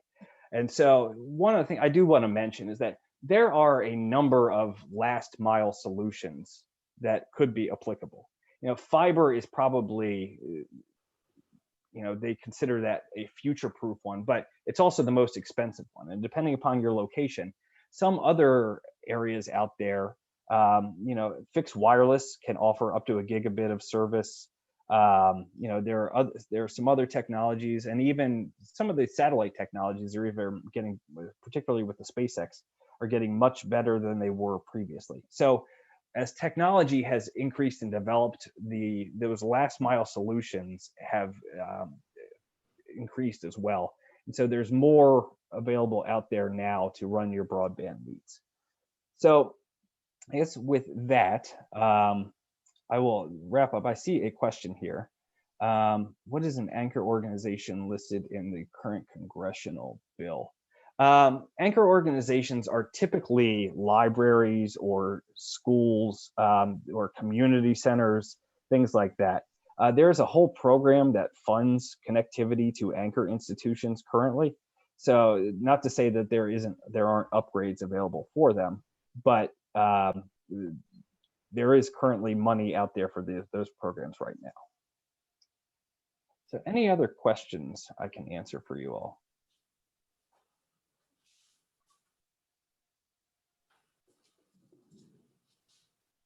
Thank you, Mayor Amanda. Mike, the number of participants now that have opted to come into the Rural Digital Opportunity Fund, the Emergency Broadband Program, et cetera, a lot of different technologies, a lot of different players. Is there a standard as we spend all this money? Is there any kind of a standard, whether it be FCC or where, that the build out has to perform to? In other words, we have the money now, we have the political will. Now we have to get out there and put it on the ground, which your members are doing. Is there a standard by which this build out has to meet? Yeah, and one of the things that Congress is, I think, to their credit, really trying to do in this, is to stop the incrementalism that we've seen through a lot of these programs. We were paying to deploy to 4 megs down, 1 meg up. And then we said that 10 megs down, 1 meg up was okay. And now it doesn't even count unless it's 25 megs down and 3 megs up. That's the current definition of broadband. I think they're trying to move away from those moving goalposts more towards a very future-looking technology standard that would allow you to meet your connectivity needs for a long time. I think you will see preferences in there for what they call gigabit connectivity, which is essentially 1,000 megabits per second down. And I will say that I'm fortunate enough to live in a fiber connected area.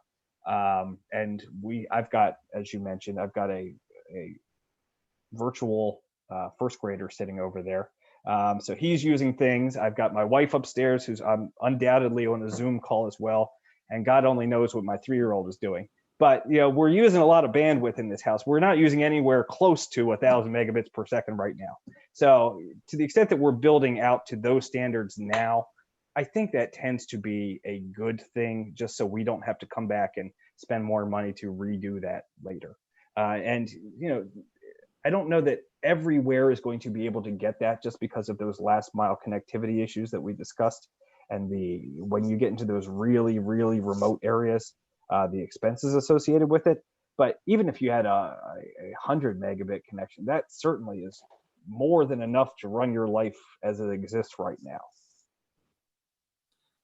As we move out into rural agriculture, as you know, in the high plains and Midwest, we can be miles and miles and miles from a pole. What do you think the probability is that we can reach into those big open fields, miles from poles, with some sort of a smart agriculture connectivity? Yeah, I think, if you look at some of the programs that the Federal Communications Commission is doing, they have under development right now a plan to bring 5G, which is the latest version of your wireless technology, to really the entire unserved country. Much of that is going to depend upon maps, because they different kinds of maps, more mobile wireless maps, but we have not, it's currently, as soon as they get those maps together, there's already money set aside by the previous administration to go about connecting via 5G. And that should be, even if you don't have a pole in your area today, the goal of that is to leverage the program that I'm talking about now that brings fiber much deeper into rural America, and then be able to put up some additional infrastructure and hopefully give wireless connectivity along the large swaths of the areas, even if they're remote today. Well, that's exciting. I think we're talking about multi-technologies, use what we have for the situation we have. And that seems to have been a little tough discussion in the past, and it may be getting a little easier. Could that be possible? Yeah, I think that's right. And that goes to my point that the last mile connectivity has really improved. It used to be that if you had a fixed wireless connection, chances are it probably wasn't all that reliable, or the strength of it wasn't all that good. Because of the different progress that they've made with radio waves and the technology surrounding it, and the fiber connected to the tower as opposed to some of the other connections, even the fixed wireless connections have gotten much better than they used to be. So those last mile technological advances are really paying dividends. And I think there are multiple ways you can solve that kind of, what's the final link to the home, to the farm, that we're seeing come together now. Very good. A question from our participants. We have a question from North Carolina, looking specifically at the issue of pole attachment issue. President there says, we have a communication company in North Carolina that's complaining that the co-ops are claiming that the cost of access to their poles are excessive. We are longtime supporters of local co-ops. What is being done towards the solution? Yeah, so this is, and we can spend a while talking about this, and it gets pretty detailed pretty quickly. The current rub of it is this. There are pole attachment rates set for all pole owners but there's exceptions for municipalities and cooperatives. They have their own pole attachment standards, and I think this is probably what you're hearing about. I don't necessarily think that's a problem, except to the fact when the co-op starts directly competing in the broadband business, and their pole attachment rates are much higher for their potential competitors than they're charging themselves. And that's where we see the competitive disadvantage come in with respect to pole attachments. It's really where they're kind of going head to head into broadband, but still have different pole attachment rates based upon a different line of business. And that's the rub of it. Appreciate that answer, because that, to our view, looking down the road, that could be one of the biggest slow speed ahead roadblock issues. And so I appreciate your answer. One final one, then we'll let you go and see if you can entertain that 1-year-old. What about the funding for ongoing maintenance of all these new developments that are being built? 10, 20 years down the road. Yeah, and so that's a really important question. And Congress is putting out this money. It's for a lot of capital expenditures. But the Federal Communications Commission has an ongoing, what they call high cost fund for their universal service plan. And we don't think that this congressional funding necessarily supplants that. In fact, it doesn't. We're going to need continual operational expenses in order to keep this equipment running. Look, if fiber gets cut, it costs money. If the switch goes down, it costs money, particularly if you have to drive these long distances or repair long stretches of fiber. All those costs add up, and just realistically can't be borne by the actual revenues of the service. So we are big proponents that the government needs to continue figuring out how to fund operating expenses in high cost rural areas. Absolutely. And what we're seeing with Congress won't touch that. And we're hopeful the FCC continues its other program. We have, I thought we were finished, but we got one more. I'll let one more Granger ask a question, then we will let you go. Hey, Mike. Grangers are well known for being on the ground, boots on the ground type of folks. And so one of our members asked a question, how can members, for example, help with things like broadband mapping? So it's a good question. And the Federal Communications Commission is the agency that was just charged with putting this map together. And it's a work in progress right now. And they, I want to say within the past week and a half, have started to announce that they will have some kind of program where what they're calling crowdsourcing, where they're soliciting individual feedback about what it is you're seeing at your location.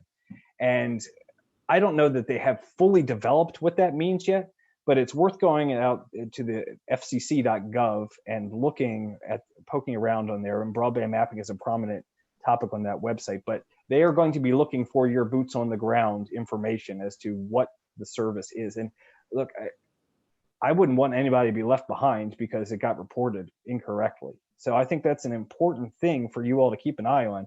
If you have connectivity challenges, by all means, report that you have connectivity challenges, because certainly if Congress is going to put this money out there, you might as well use it to get your connectivity while it's available to you. Thank you so much. This has been a great seminar, not just an awareness for a fly-in. By golly, and Mike, we'll catch up with you as soon as we get unlocked a little bit, and we look forward to it. And thank you so much for participating today. That sounds great. And thank you all for the opportunity to talk to you all. All right, bye. Bye-bye. We're almost on top again. This couldn't be the Grange. Again, we've had some just mind-blowing presentations this afternoon, and we really appreciate this. Maybe a virtual fly-in isn't too bad after all. Robbie Boone is a young man that we've known for quite a while and worked with for quite a while, and he's just one of our favorites. Robbie is Senior Vice President and General Counsel for the Farm Credit Council. Everybody in rural America knows the local Farm Credit Bank and the local farm credit lender because we go see him a lot. Robbie's responsible for managing the trade association's legal affairs, including advising the board of directors on legal matters. He also goes before Congress quite a bit. And he's been tasked, military volunteer style, I think, with the Farm Credit's work in the environmental arena and in the rural arena, because he is the coordinator for the Rebuild Rural Coalition. Now that's a mouthful. It's a group of 250 national, state, and local partner organizations, from ag to food to service industries, businesses and community of all kinds. It's quite a deal, and we have a mouthful now because we're talking about infrastructure. In the real world in Washington, we've been working with Robbie for 2 or 3 years on a great big look forward about if we ever get the chance, what are we going to have in an infrastructure bill? By golly, it's here. So Robbie's got a big job ahead of him the rest of the year. And we're looking forward to his coordination of that coalition. Robbie is a graduate of Wake Forest, just down the road in North Carolina. He has an MBA and a law degree from the University of Miami down in Florida. And his wife and he have 3 children. And the only thing I feel sorry for him is he has to live in Washington, D.C. and he needs to be out in the country.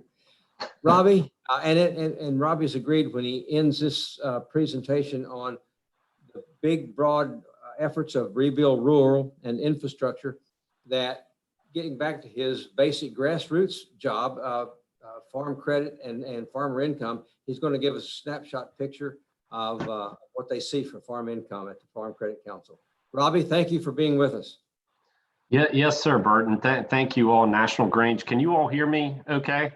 Yep. Okay, awesome. See lots of head nods. And by the way, you know, Burton, thanks to you, Betsy, the national team.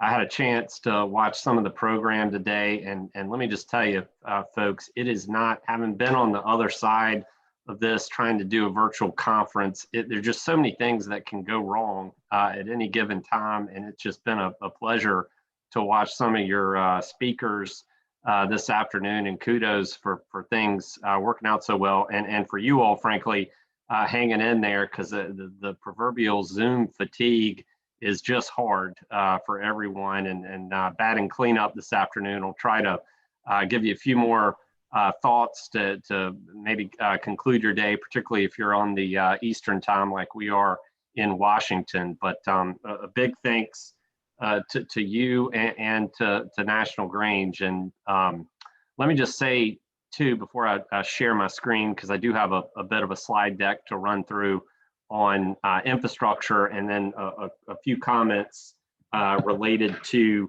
farmer income.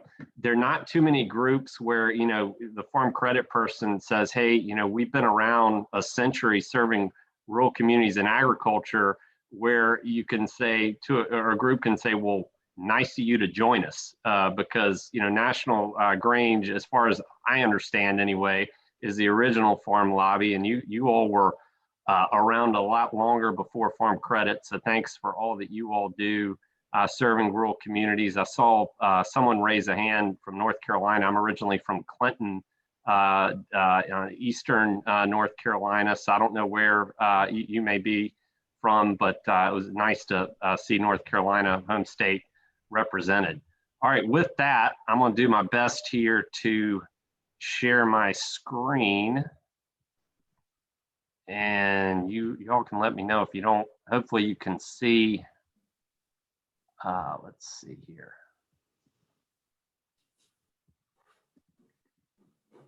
All right, are you all seeing that okay? Yeah, we can see it. Cool. Thank you. Terrific. All right. Well, as Burton generously suggested in his introduction, farm credit, which has been around a century or so, we really in the Washington office recognize that an infrastructure package may come together one day, and we've been at it, as Burton indicated, for a while. Back in 2017, and you all have had, I know, have had me over before to your beautiful location right by the White House. Nice real estate if you can get it, by the way, here in town. And so we've been at this for quite some time. And, you know, back then in 2016, it was then candidate Trump and Secretary Clinton talking about a possibly renewed effort to invest in infrastructure. At Farm Credit, we thought that sounded great, but we also recognized that we felt like there needed to be more of a focus, more of an opportunity for rural groups to come together, speak with one voice, and talk about exactly what those needs would be, what would need to be included in an infrastructure package. And I'm very pleased to say you all were one of the original groups, right front and center, which started as a letter to then President Trump saying the time is now. And from that sort of spawned our coalition. And this is a little bit of background. Some of you all, this is real repetitive, but this is the history. You can see, if you look at your screen closely, the letter to President Trump. And this has sort of been, you know, again, how Rebuild Rural was sort of the genesis of that coalition. And, you know, we have not been, we've hit it, as Burton suggested, pretty broad strokes. And these are the 8 issue areas that we've been talking about as part of Rebuild Rural. Again, could we have, and I'm sure any number you could say, well, where is education, or where is some other things?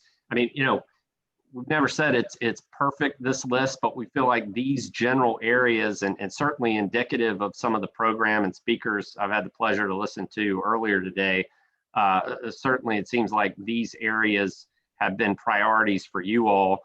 Just briefly, just to give you a snapshot of who have been sort of our subject matter leads. We, as Burton indicated, we're actually up to 260 plus national, state, and local organizations. Behind each of these topics, we have kind of an informal subject matter lead. Ag research has been, along with the Association of Land Grant and Public Universities, the American Farm Bureau Federation has led our efforts there. Broadband, NTC, the Rural Broadband, or NTCA, I'm losing my acronyms late in the day. NTCA, the Rural Broadband Association, has been our lead there. Energy, NRECA, has led our efforts there. National Rural Electric Cooperative Association. Healthcare, the National Rural Health Association. On transportation, National Grain and Feed and the American Farm Bureau Federation have led our efforts there. And I guess on surface transportation, I should say, you know, roads and bridges, particularly have been sort of Farm Bureau's focus. Grain and Feed, along with working with the Waterways Council, has really helped our inland waterways efforts. And then finally on rail, we do have a rail focus, the American Shortline and Regional Railroad Association. We didn't feel like the Class 1 rails sort of made sense, but certainly the shortliners as sort of the last mile connectors, really important. Housing, the coalition, or the Council for Affordable and Rural Housing, the Housing Assistance Council, and the National Rural Housing Coalition have all spearheaded our housing efforts, and then the National Rural Water Association has led out on water. So, you know, we're kind of a mile wide and an inch deep, but you know, with our partners that we've had, and again, national with you all, I feel like you all have really just sort of helped us in a number of these key areas. So we appreciate all the support. In terms of what we've been doing lately, boy, I mean, infrastructure is front and center right now in Washington. Again, if you're a cynic, again and again, but it really is having another moment right now. We did have a letter that we sent to President Biden in January of this year. Again, we appreciate the Grange's support on that. And then when we haven't, besides using the coalition to again, sort of push some broad strokes on infrastructure, we have had meetings with you know, the variety of federal agencies that are involved on infrastructure. I mean, sometimes some groups have been like, well, this is kind of a farm bill type coalition. Well, it really isn't. It's a lot broader, particularly with some of the housing groups, the transportation groups. I mean, it's while USDA is undoubtedly extremely important in our efforts, you know, we've also got to pay attention to DOT, to HUD, to HHS on rural healthcare. There are just a lot of different agencies that are involved when you start talking about infrastructure needs. And so we've been very pleased, even during COVID times, to do a lot of these type meetings just to frankly try to bring these issues and make them come alive to our rural stakeholders, just in just dealing with the sheer breadth and depth of some of these issues. We also do newsletters to stimulate folks. We've got a lot of you probably seen our websites, rebuildrural.com, and then at National Grange, I know has been great in terms of trying to help us with social media and that sort of thing. So with that, setting the table a little bit, and there's been a lot of discussion about this already.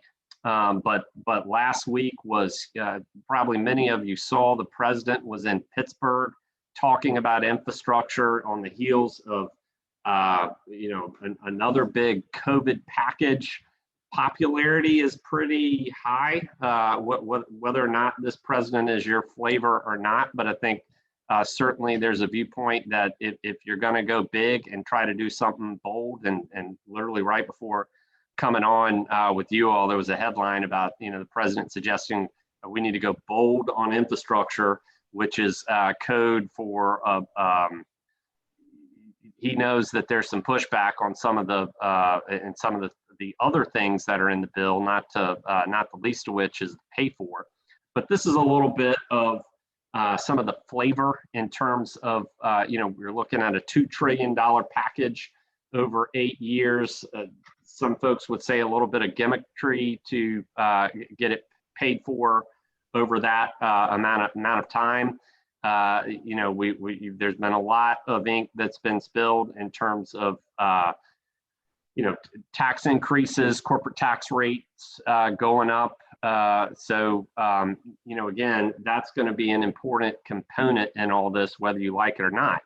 But in terms of actual rural infrastructure components of this bill, like it or not, there's a lot in here to like. And I will say and I'll talk about this in a few minutes, we've had some engagement with we have sort of an informal steering committee of 25, 30 national organizations. And literally we've just been trying to get a bit of the proverbial temperature check or the pulse of everyone to see, hey, how's everybody feeling about this so far? And, again, this is a little bit of anecdotal, but folks, whether they like the entire bill or not, in terms of what is actually being addressed, at least from a coalition perspective, people feel pretty good about the substance. And I'm sure if you hadn't already, the administration has put out a summary of the plan. It's important to remember this is just a plan. This isn't legislation. Congress will have to do that. But they've certainly sort of put some meat on the bones here and are covering a lot of topics here that have been, again, coalition priorities here for 4+ years. So, we'll take the proverbial victory lap in terms of just thank you very much for at least getting these issues like broadband, like rural healthcare, like water, rural roads and bridges. Thank you very much. Now, what happens next? Well, we go to Congress, and they're going to be the ultimate arbiters, deciders in all this. And certainly, if you're the president, you're hoping for bipartisanship. You may have seen there's got a picture of the Senate Minority Leader on here, Mitch McConnell from Kentucky. Many of you may have already seen his reaction, which was something to the effect of, not so fast in terms of all this, but we'll see. Again, this is the president's plan. There's a lot of concern from Republicans that Democrats are going to try to use reconciliation to force something through, particularly if they can appease Senator Manchin from West Virginia, who's is known now as a bit of a kingmaker around town.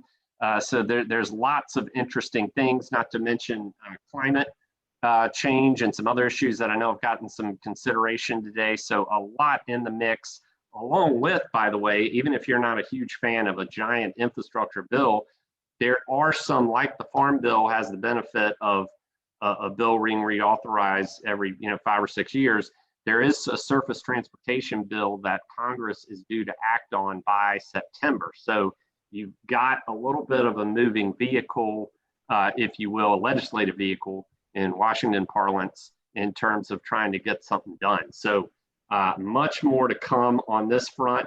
And again, this is just a little bit of a snapshot in terms of sort of, a week into what the president has sort of initially launched here. Peter DeFazio, who's the chairman of the House Transportation Infrastructure Committee, says this is terrific. Mitch McConnell has already alluded to in the Senate, says is a little bit cooler, to say the least. And then you've got Congresswoman AOC from New York, who says this is just not nearly enough. So it is, I think the least common denominator here is perhaps it's a starting point, but it's definitely not an end point for most folks, albeit just a few. So what are some of the, what's going to happen next? Well, if an infrastructure bill happens, certainly in a way that our coalition, Rebuild Rural, has talked about, you are going to have a lot more than just the typical surface transportation jurisdiction committees on Congress, which any of you who are students of just say transportation policy know that there are a lot of committees that are involved just to get a transportation bill through. I mean, the farm bill is typically just trying to get the agriculture committees together. If you could imagine, particularly if Democrats use reconciliation, what will happen, and again, that will not work well with Republicans. And I guess importantly, and I'll get to this in a few minutes in terms of what the coalition is saying at all about this, but you know, if you go the reconciliation route, then each committee will basically be given a chunk of money, for lack of a better word, and then they'll have to decide. I mean, if they're lucky, some may not get any, but if you're a bold committee chairman, you know, you're going to have to sort of decide how you want to use it. And this is just a little bit of just the sheer number of committees that could be involved in an infrastructure package. So, you know, there's a lot that could happen in terms of timing. There's hope, certainly on the Democratic side of the aisle, that, you know, between Memorial Day, July 4th, it could be some sort of infrastructure package that's cobbled together. I mentioned the surface transportation bill is sort of up for renewal in for the third quarter of this year. So there's some metrics here that are out there that at least, you know, they may be ambitious, and like farm bills have been extended, certainly surface transportation bills have been extended over the years. In terms of what we're hearing from a coalition standpoint so far, again, it's a little bit runs the gamut. I will say, you know, there are some folks in our coalition that absolutely love this jobs plan. And again, it's not a bill yet, but the proposal so far. There are others that appreciate the substance, the attention to some of the rural infrastructure aspects, and they feel like there are a lot of other things in this bill that are well beyond the scope. They're worried about the cost, even for some of their members, that, boy, this could be great, but not if it you know, puts us out of business. We can't be for that. And then the other thing I would suggest too, which is a little bit interesting, but something to keep in mind, and I've heard this frankly from Democratic sources, and that is USDA. Some folks are a little underwhelmed with how USDA has been treated so far in this proposal, which Congress will have to write. It hasn't been, we oppose it, but certainly one of the things, and this is just to get to current time now, we're trying to, with our steering committee, come up with a unifying sort of coalition statement, if you will, that we will look forward to sharing with National Grange and all the coalition partners to use as they will, that basically recognizes the effort, so to speak. It indicates that, you know, there needs to be some sort of rural set aside in this bill, that a bipartisan approach makes sense, and that this is a starting point. It's not, it's maybe a good first start, but it's not actually what Congress is going to agree to at the end of the day. So we're working on that now. Burton hopefully going to have something can share with folks pretty soon, but that is sort of where we're at with Rebuild Rural at the moment. So as Burton alluded to, a very eventful year that we're expecting, and happy to entertain any questions you all have. as soon as I get through this material that Burton alluded to, which I'm going to inelegantly pivot now from infrastructure to farmer income.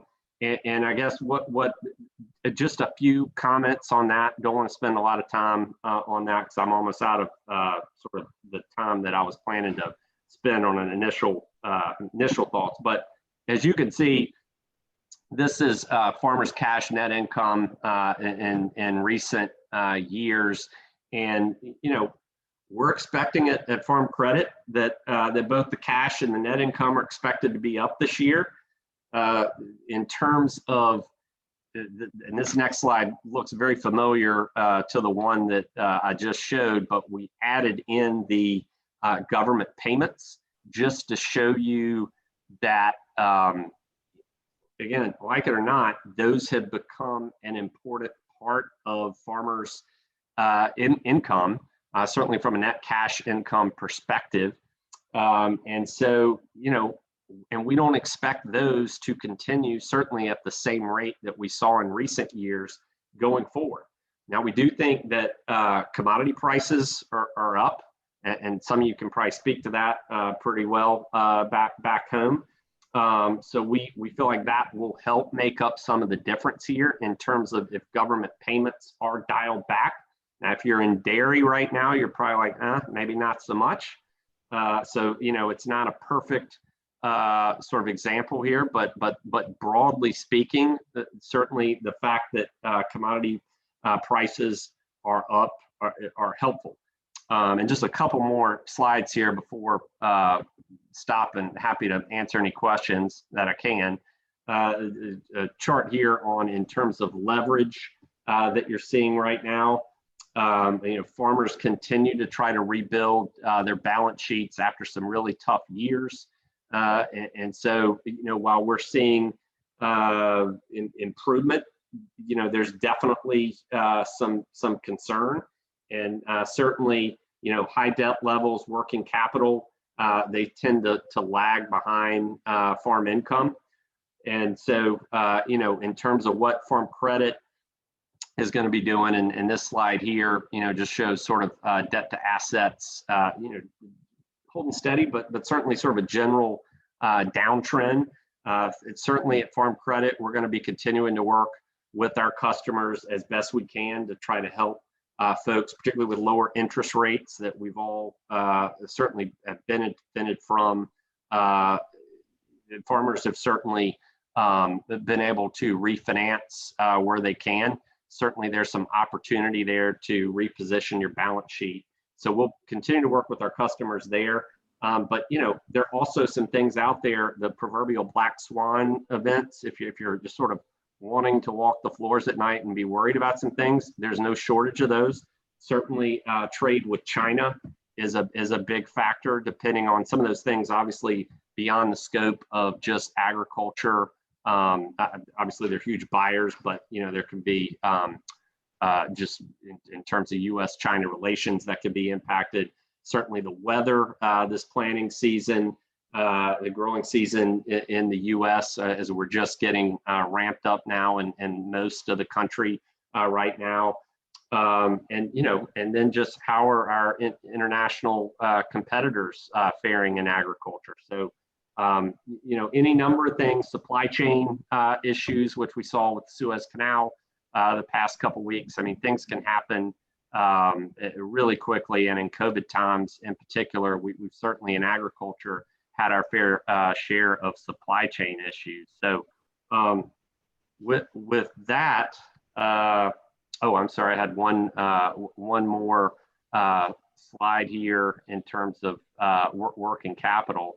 But with that, I've got, you all have, I put my phone number and email address here. You all are welcome to outreach anytime. We certainly appreciate National Grains, I mean, certainly on Rebuild Rural, but certainly Farm Credit appreciates the longstanding partnership we have with National Grange. And with that, Burton, I will yield back and happy to answer any questions if there are any. Well, Robbie, you did a fantastic job as always. The lawyer comes out there in you, and you give on one hand, then you give on the other hand, then you kind of sort of nudge out maybe the answer in between. I love that. We're just, again, really on time, and I'll let you go get ready for some dinner in a few minutes. As we talk about infrastructure, we will hit a great big argument as we talk about it. When we get all our wish list on the board, then we're going to have to talk about pay for. As the discussions in the coalition are taking place about what may be doable, what may not be, and what we need that we don't have. What kind of discussions are you hearing in the Rebuild Rural Coalition about the pay for, the taxes, some way to over 10 years pay for this?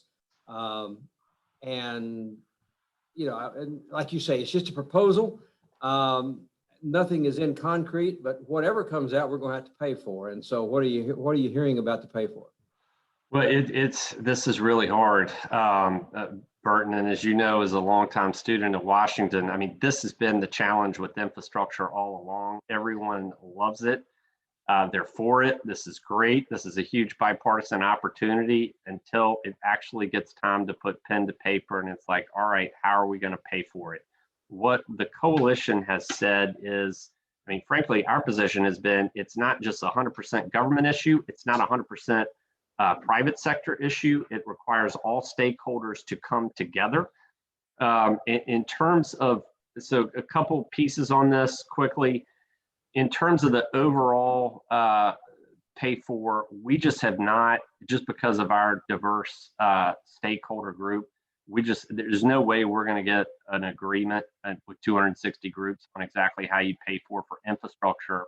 What the coalition seems to be suggesting, and I'm hesitant to say this, but at least I think this is sort of where we're headed, and that is trying to encourage more of a bipartisan approach to the infrastructure negotiations in Congress is going to be really important. I think there's a lot of wariness that, although there are some really great things about this infrastructure package, and frankly, some folks on both the left and the right have said Rebuild Rural ought to take credit for those things, for calling attention.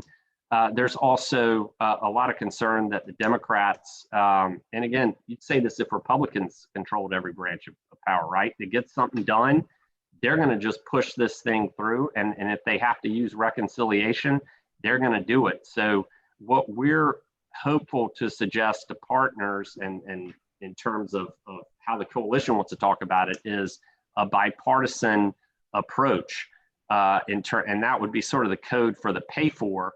The other thing I'd mention, Burton, and then I'll, as I know some folks have made a couple comments, is how do you actually define what is infrastructure in this bill? There's so much other stuff that's in there.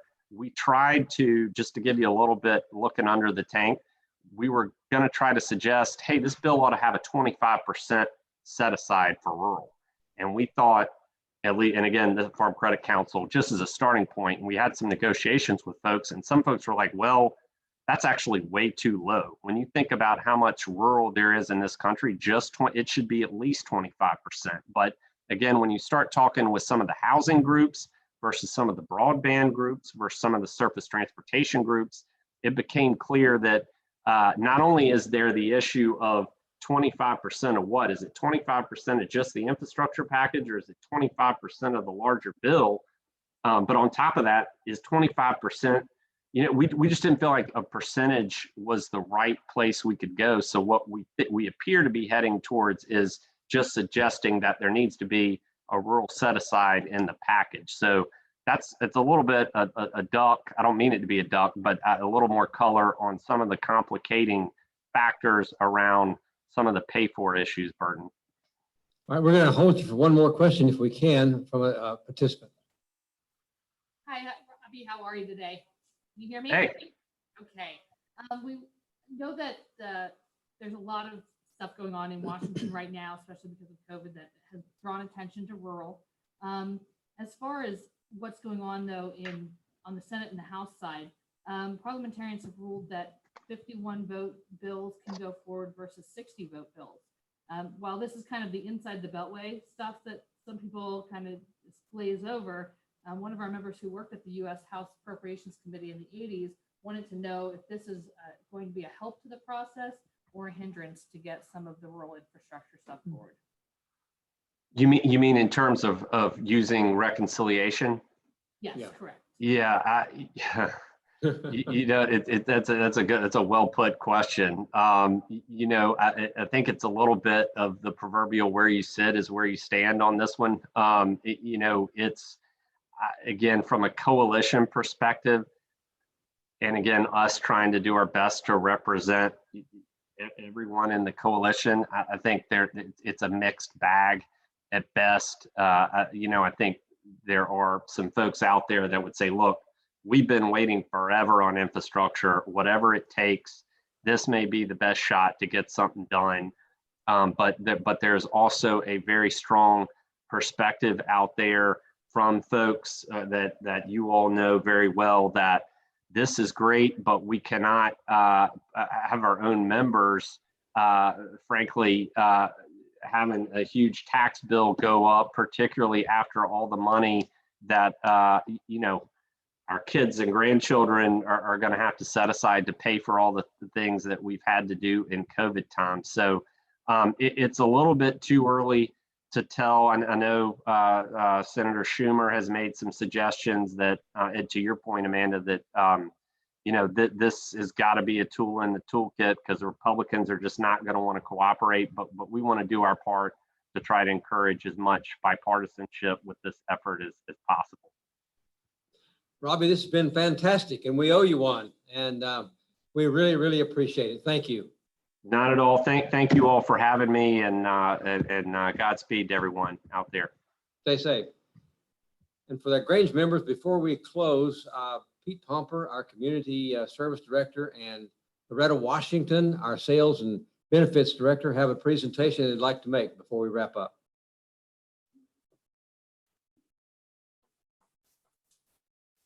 Okay. I'm fine. This has been a very interesting, impactful afternoon. And I can say that from Pete and myself, as part of community service, Burton has done a great job in getting things done. But behind the scenes of Burton, there's a person that came to the Grange about a year ago. And he has done an outstanding job. Whatever Burton has asked for, this person has opened up doors for the Grange that I don't think has really been opened up in a long time. When I look at the new administration, the Grange, the national Grange, is in the forefront, all because of this one person, Sean O'Neill. Baby, would you please come forward?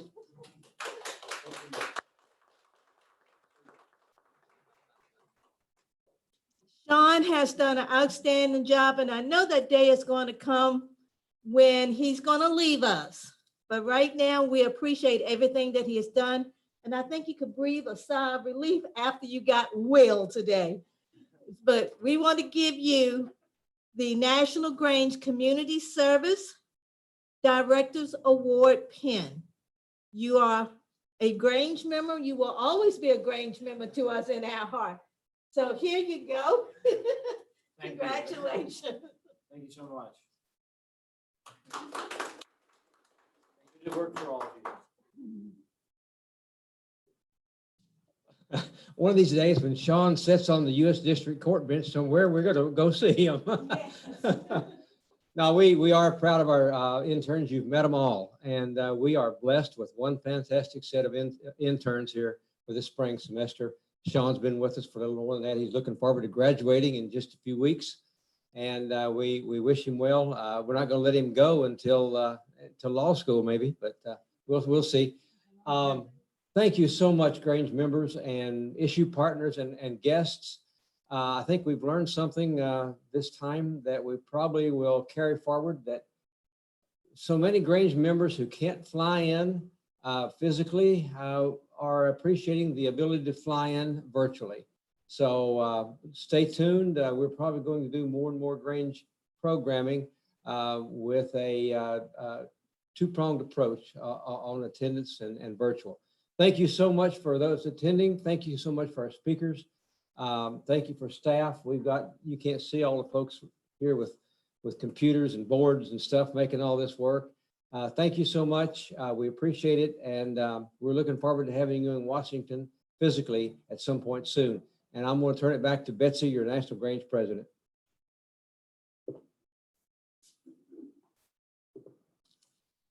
Thank you, Burton. Thank you to Burton and Sean and everyone else who had a part in today. Special thanks to Stephanie for keeping it all running and Amanda for handling the questions. We would appreciate your feedback on today's program. It's not good that we're not able to be together, but I think we were able to give you a lot more excellent top-level programming this way virtually. So we appreciate any feedback you have. And I hope you've been inspired by the information you got today to write or call your representative or senators, write resolutions on issues that you see that need correcting. We'll look forward to some excellent resolutions this year from all those who participated today. And just a final reminder, don't forget our Cultivating Connections programs. This Friday night, Burton will be on with a legislative program. And Tuesday and Thursday next week, our interns will talk about their projects on cancer and chronic pain. So remember to catch them on Facebook Live. And just thank you to everyone who participated today. Oh, yes. If you want to go back and review anything or pass this information on to other members, the whole program will be available on our website and on YouTube. So you can catch it, review it later, or pass it on to fellow members. Thank you so much to everyone who participated. And we hope, okay, there's a video coming up, so don't hang up too soon. Hope to see you soon. Thank you.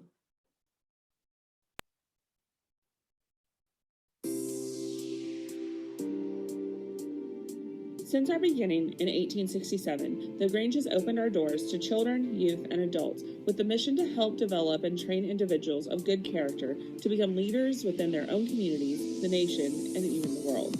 In 2019 alone, the Grange served over 1,000 children and young adults with training in leadership, civic engagement, and community service. These young people were then able to put their training to use within their home communities and schools. Hi, my name is Samantha Wilkins, your National Director of Junior Grange Activities. And I'm Annie Bostwick, your National Grange Youth Development Director. And we are here to invite you to participate with us in our first ever virtual telethon, sponsored by the Grange Foundation on June 5th, 2021. We are currently on a mission to raise $20,000 for the Grange Foundation's Youth and Junior Leadership Funds. This year, we are doubling down on our efforts to ensure that the next generation of our nation's leaders include strong voices that are grown and developed in rural America. Every year, the Grange Foundation, a 501c3 charitable organization, provides funding of about $1,000 per youth to participate in this training and transfer their knowledge to other youth at national, regional, and local conferences that are held across the country. With your support, we have the potential to reach over 1,500 communities through local Grange chapters in rural and small-town America.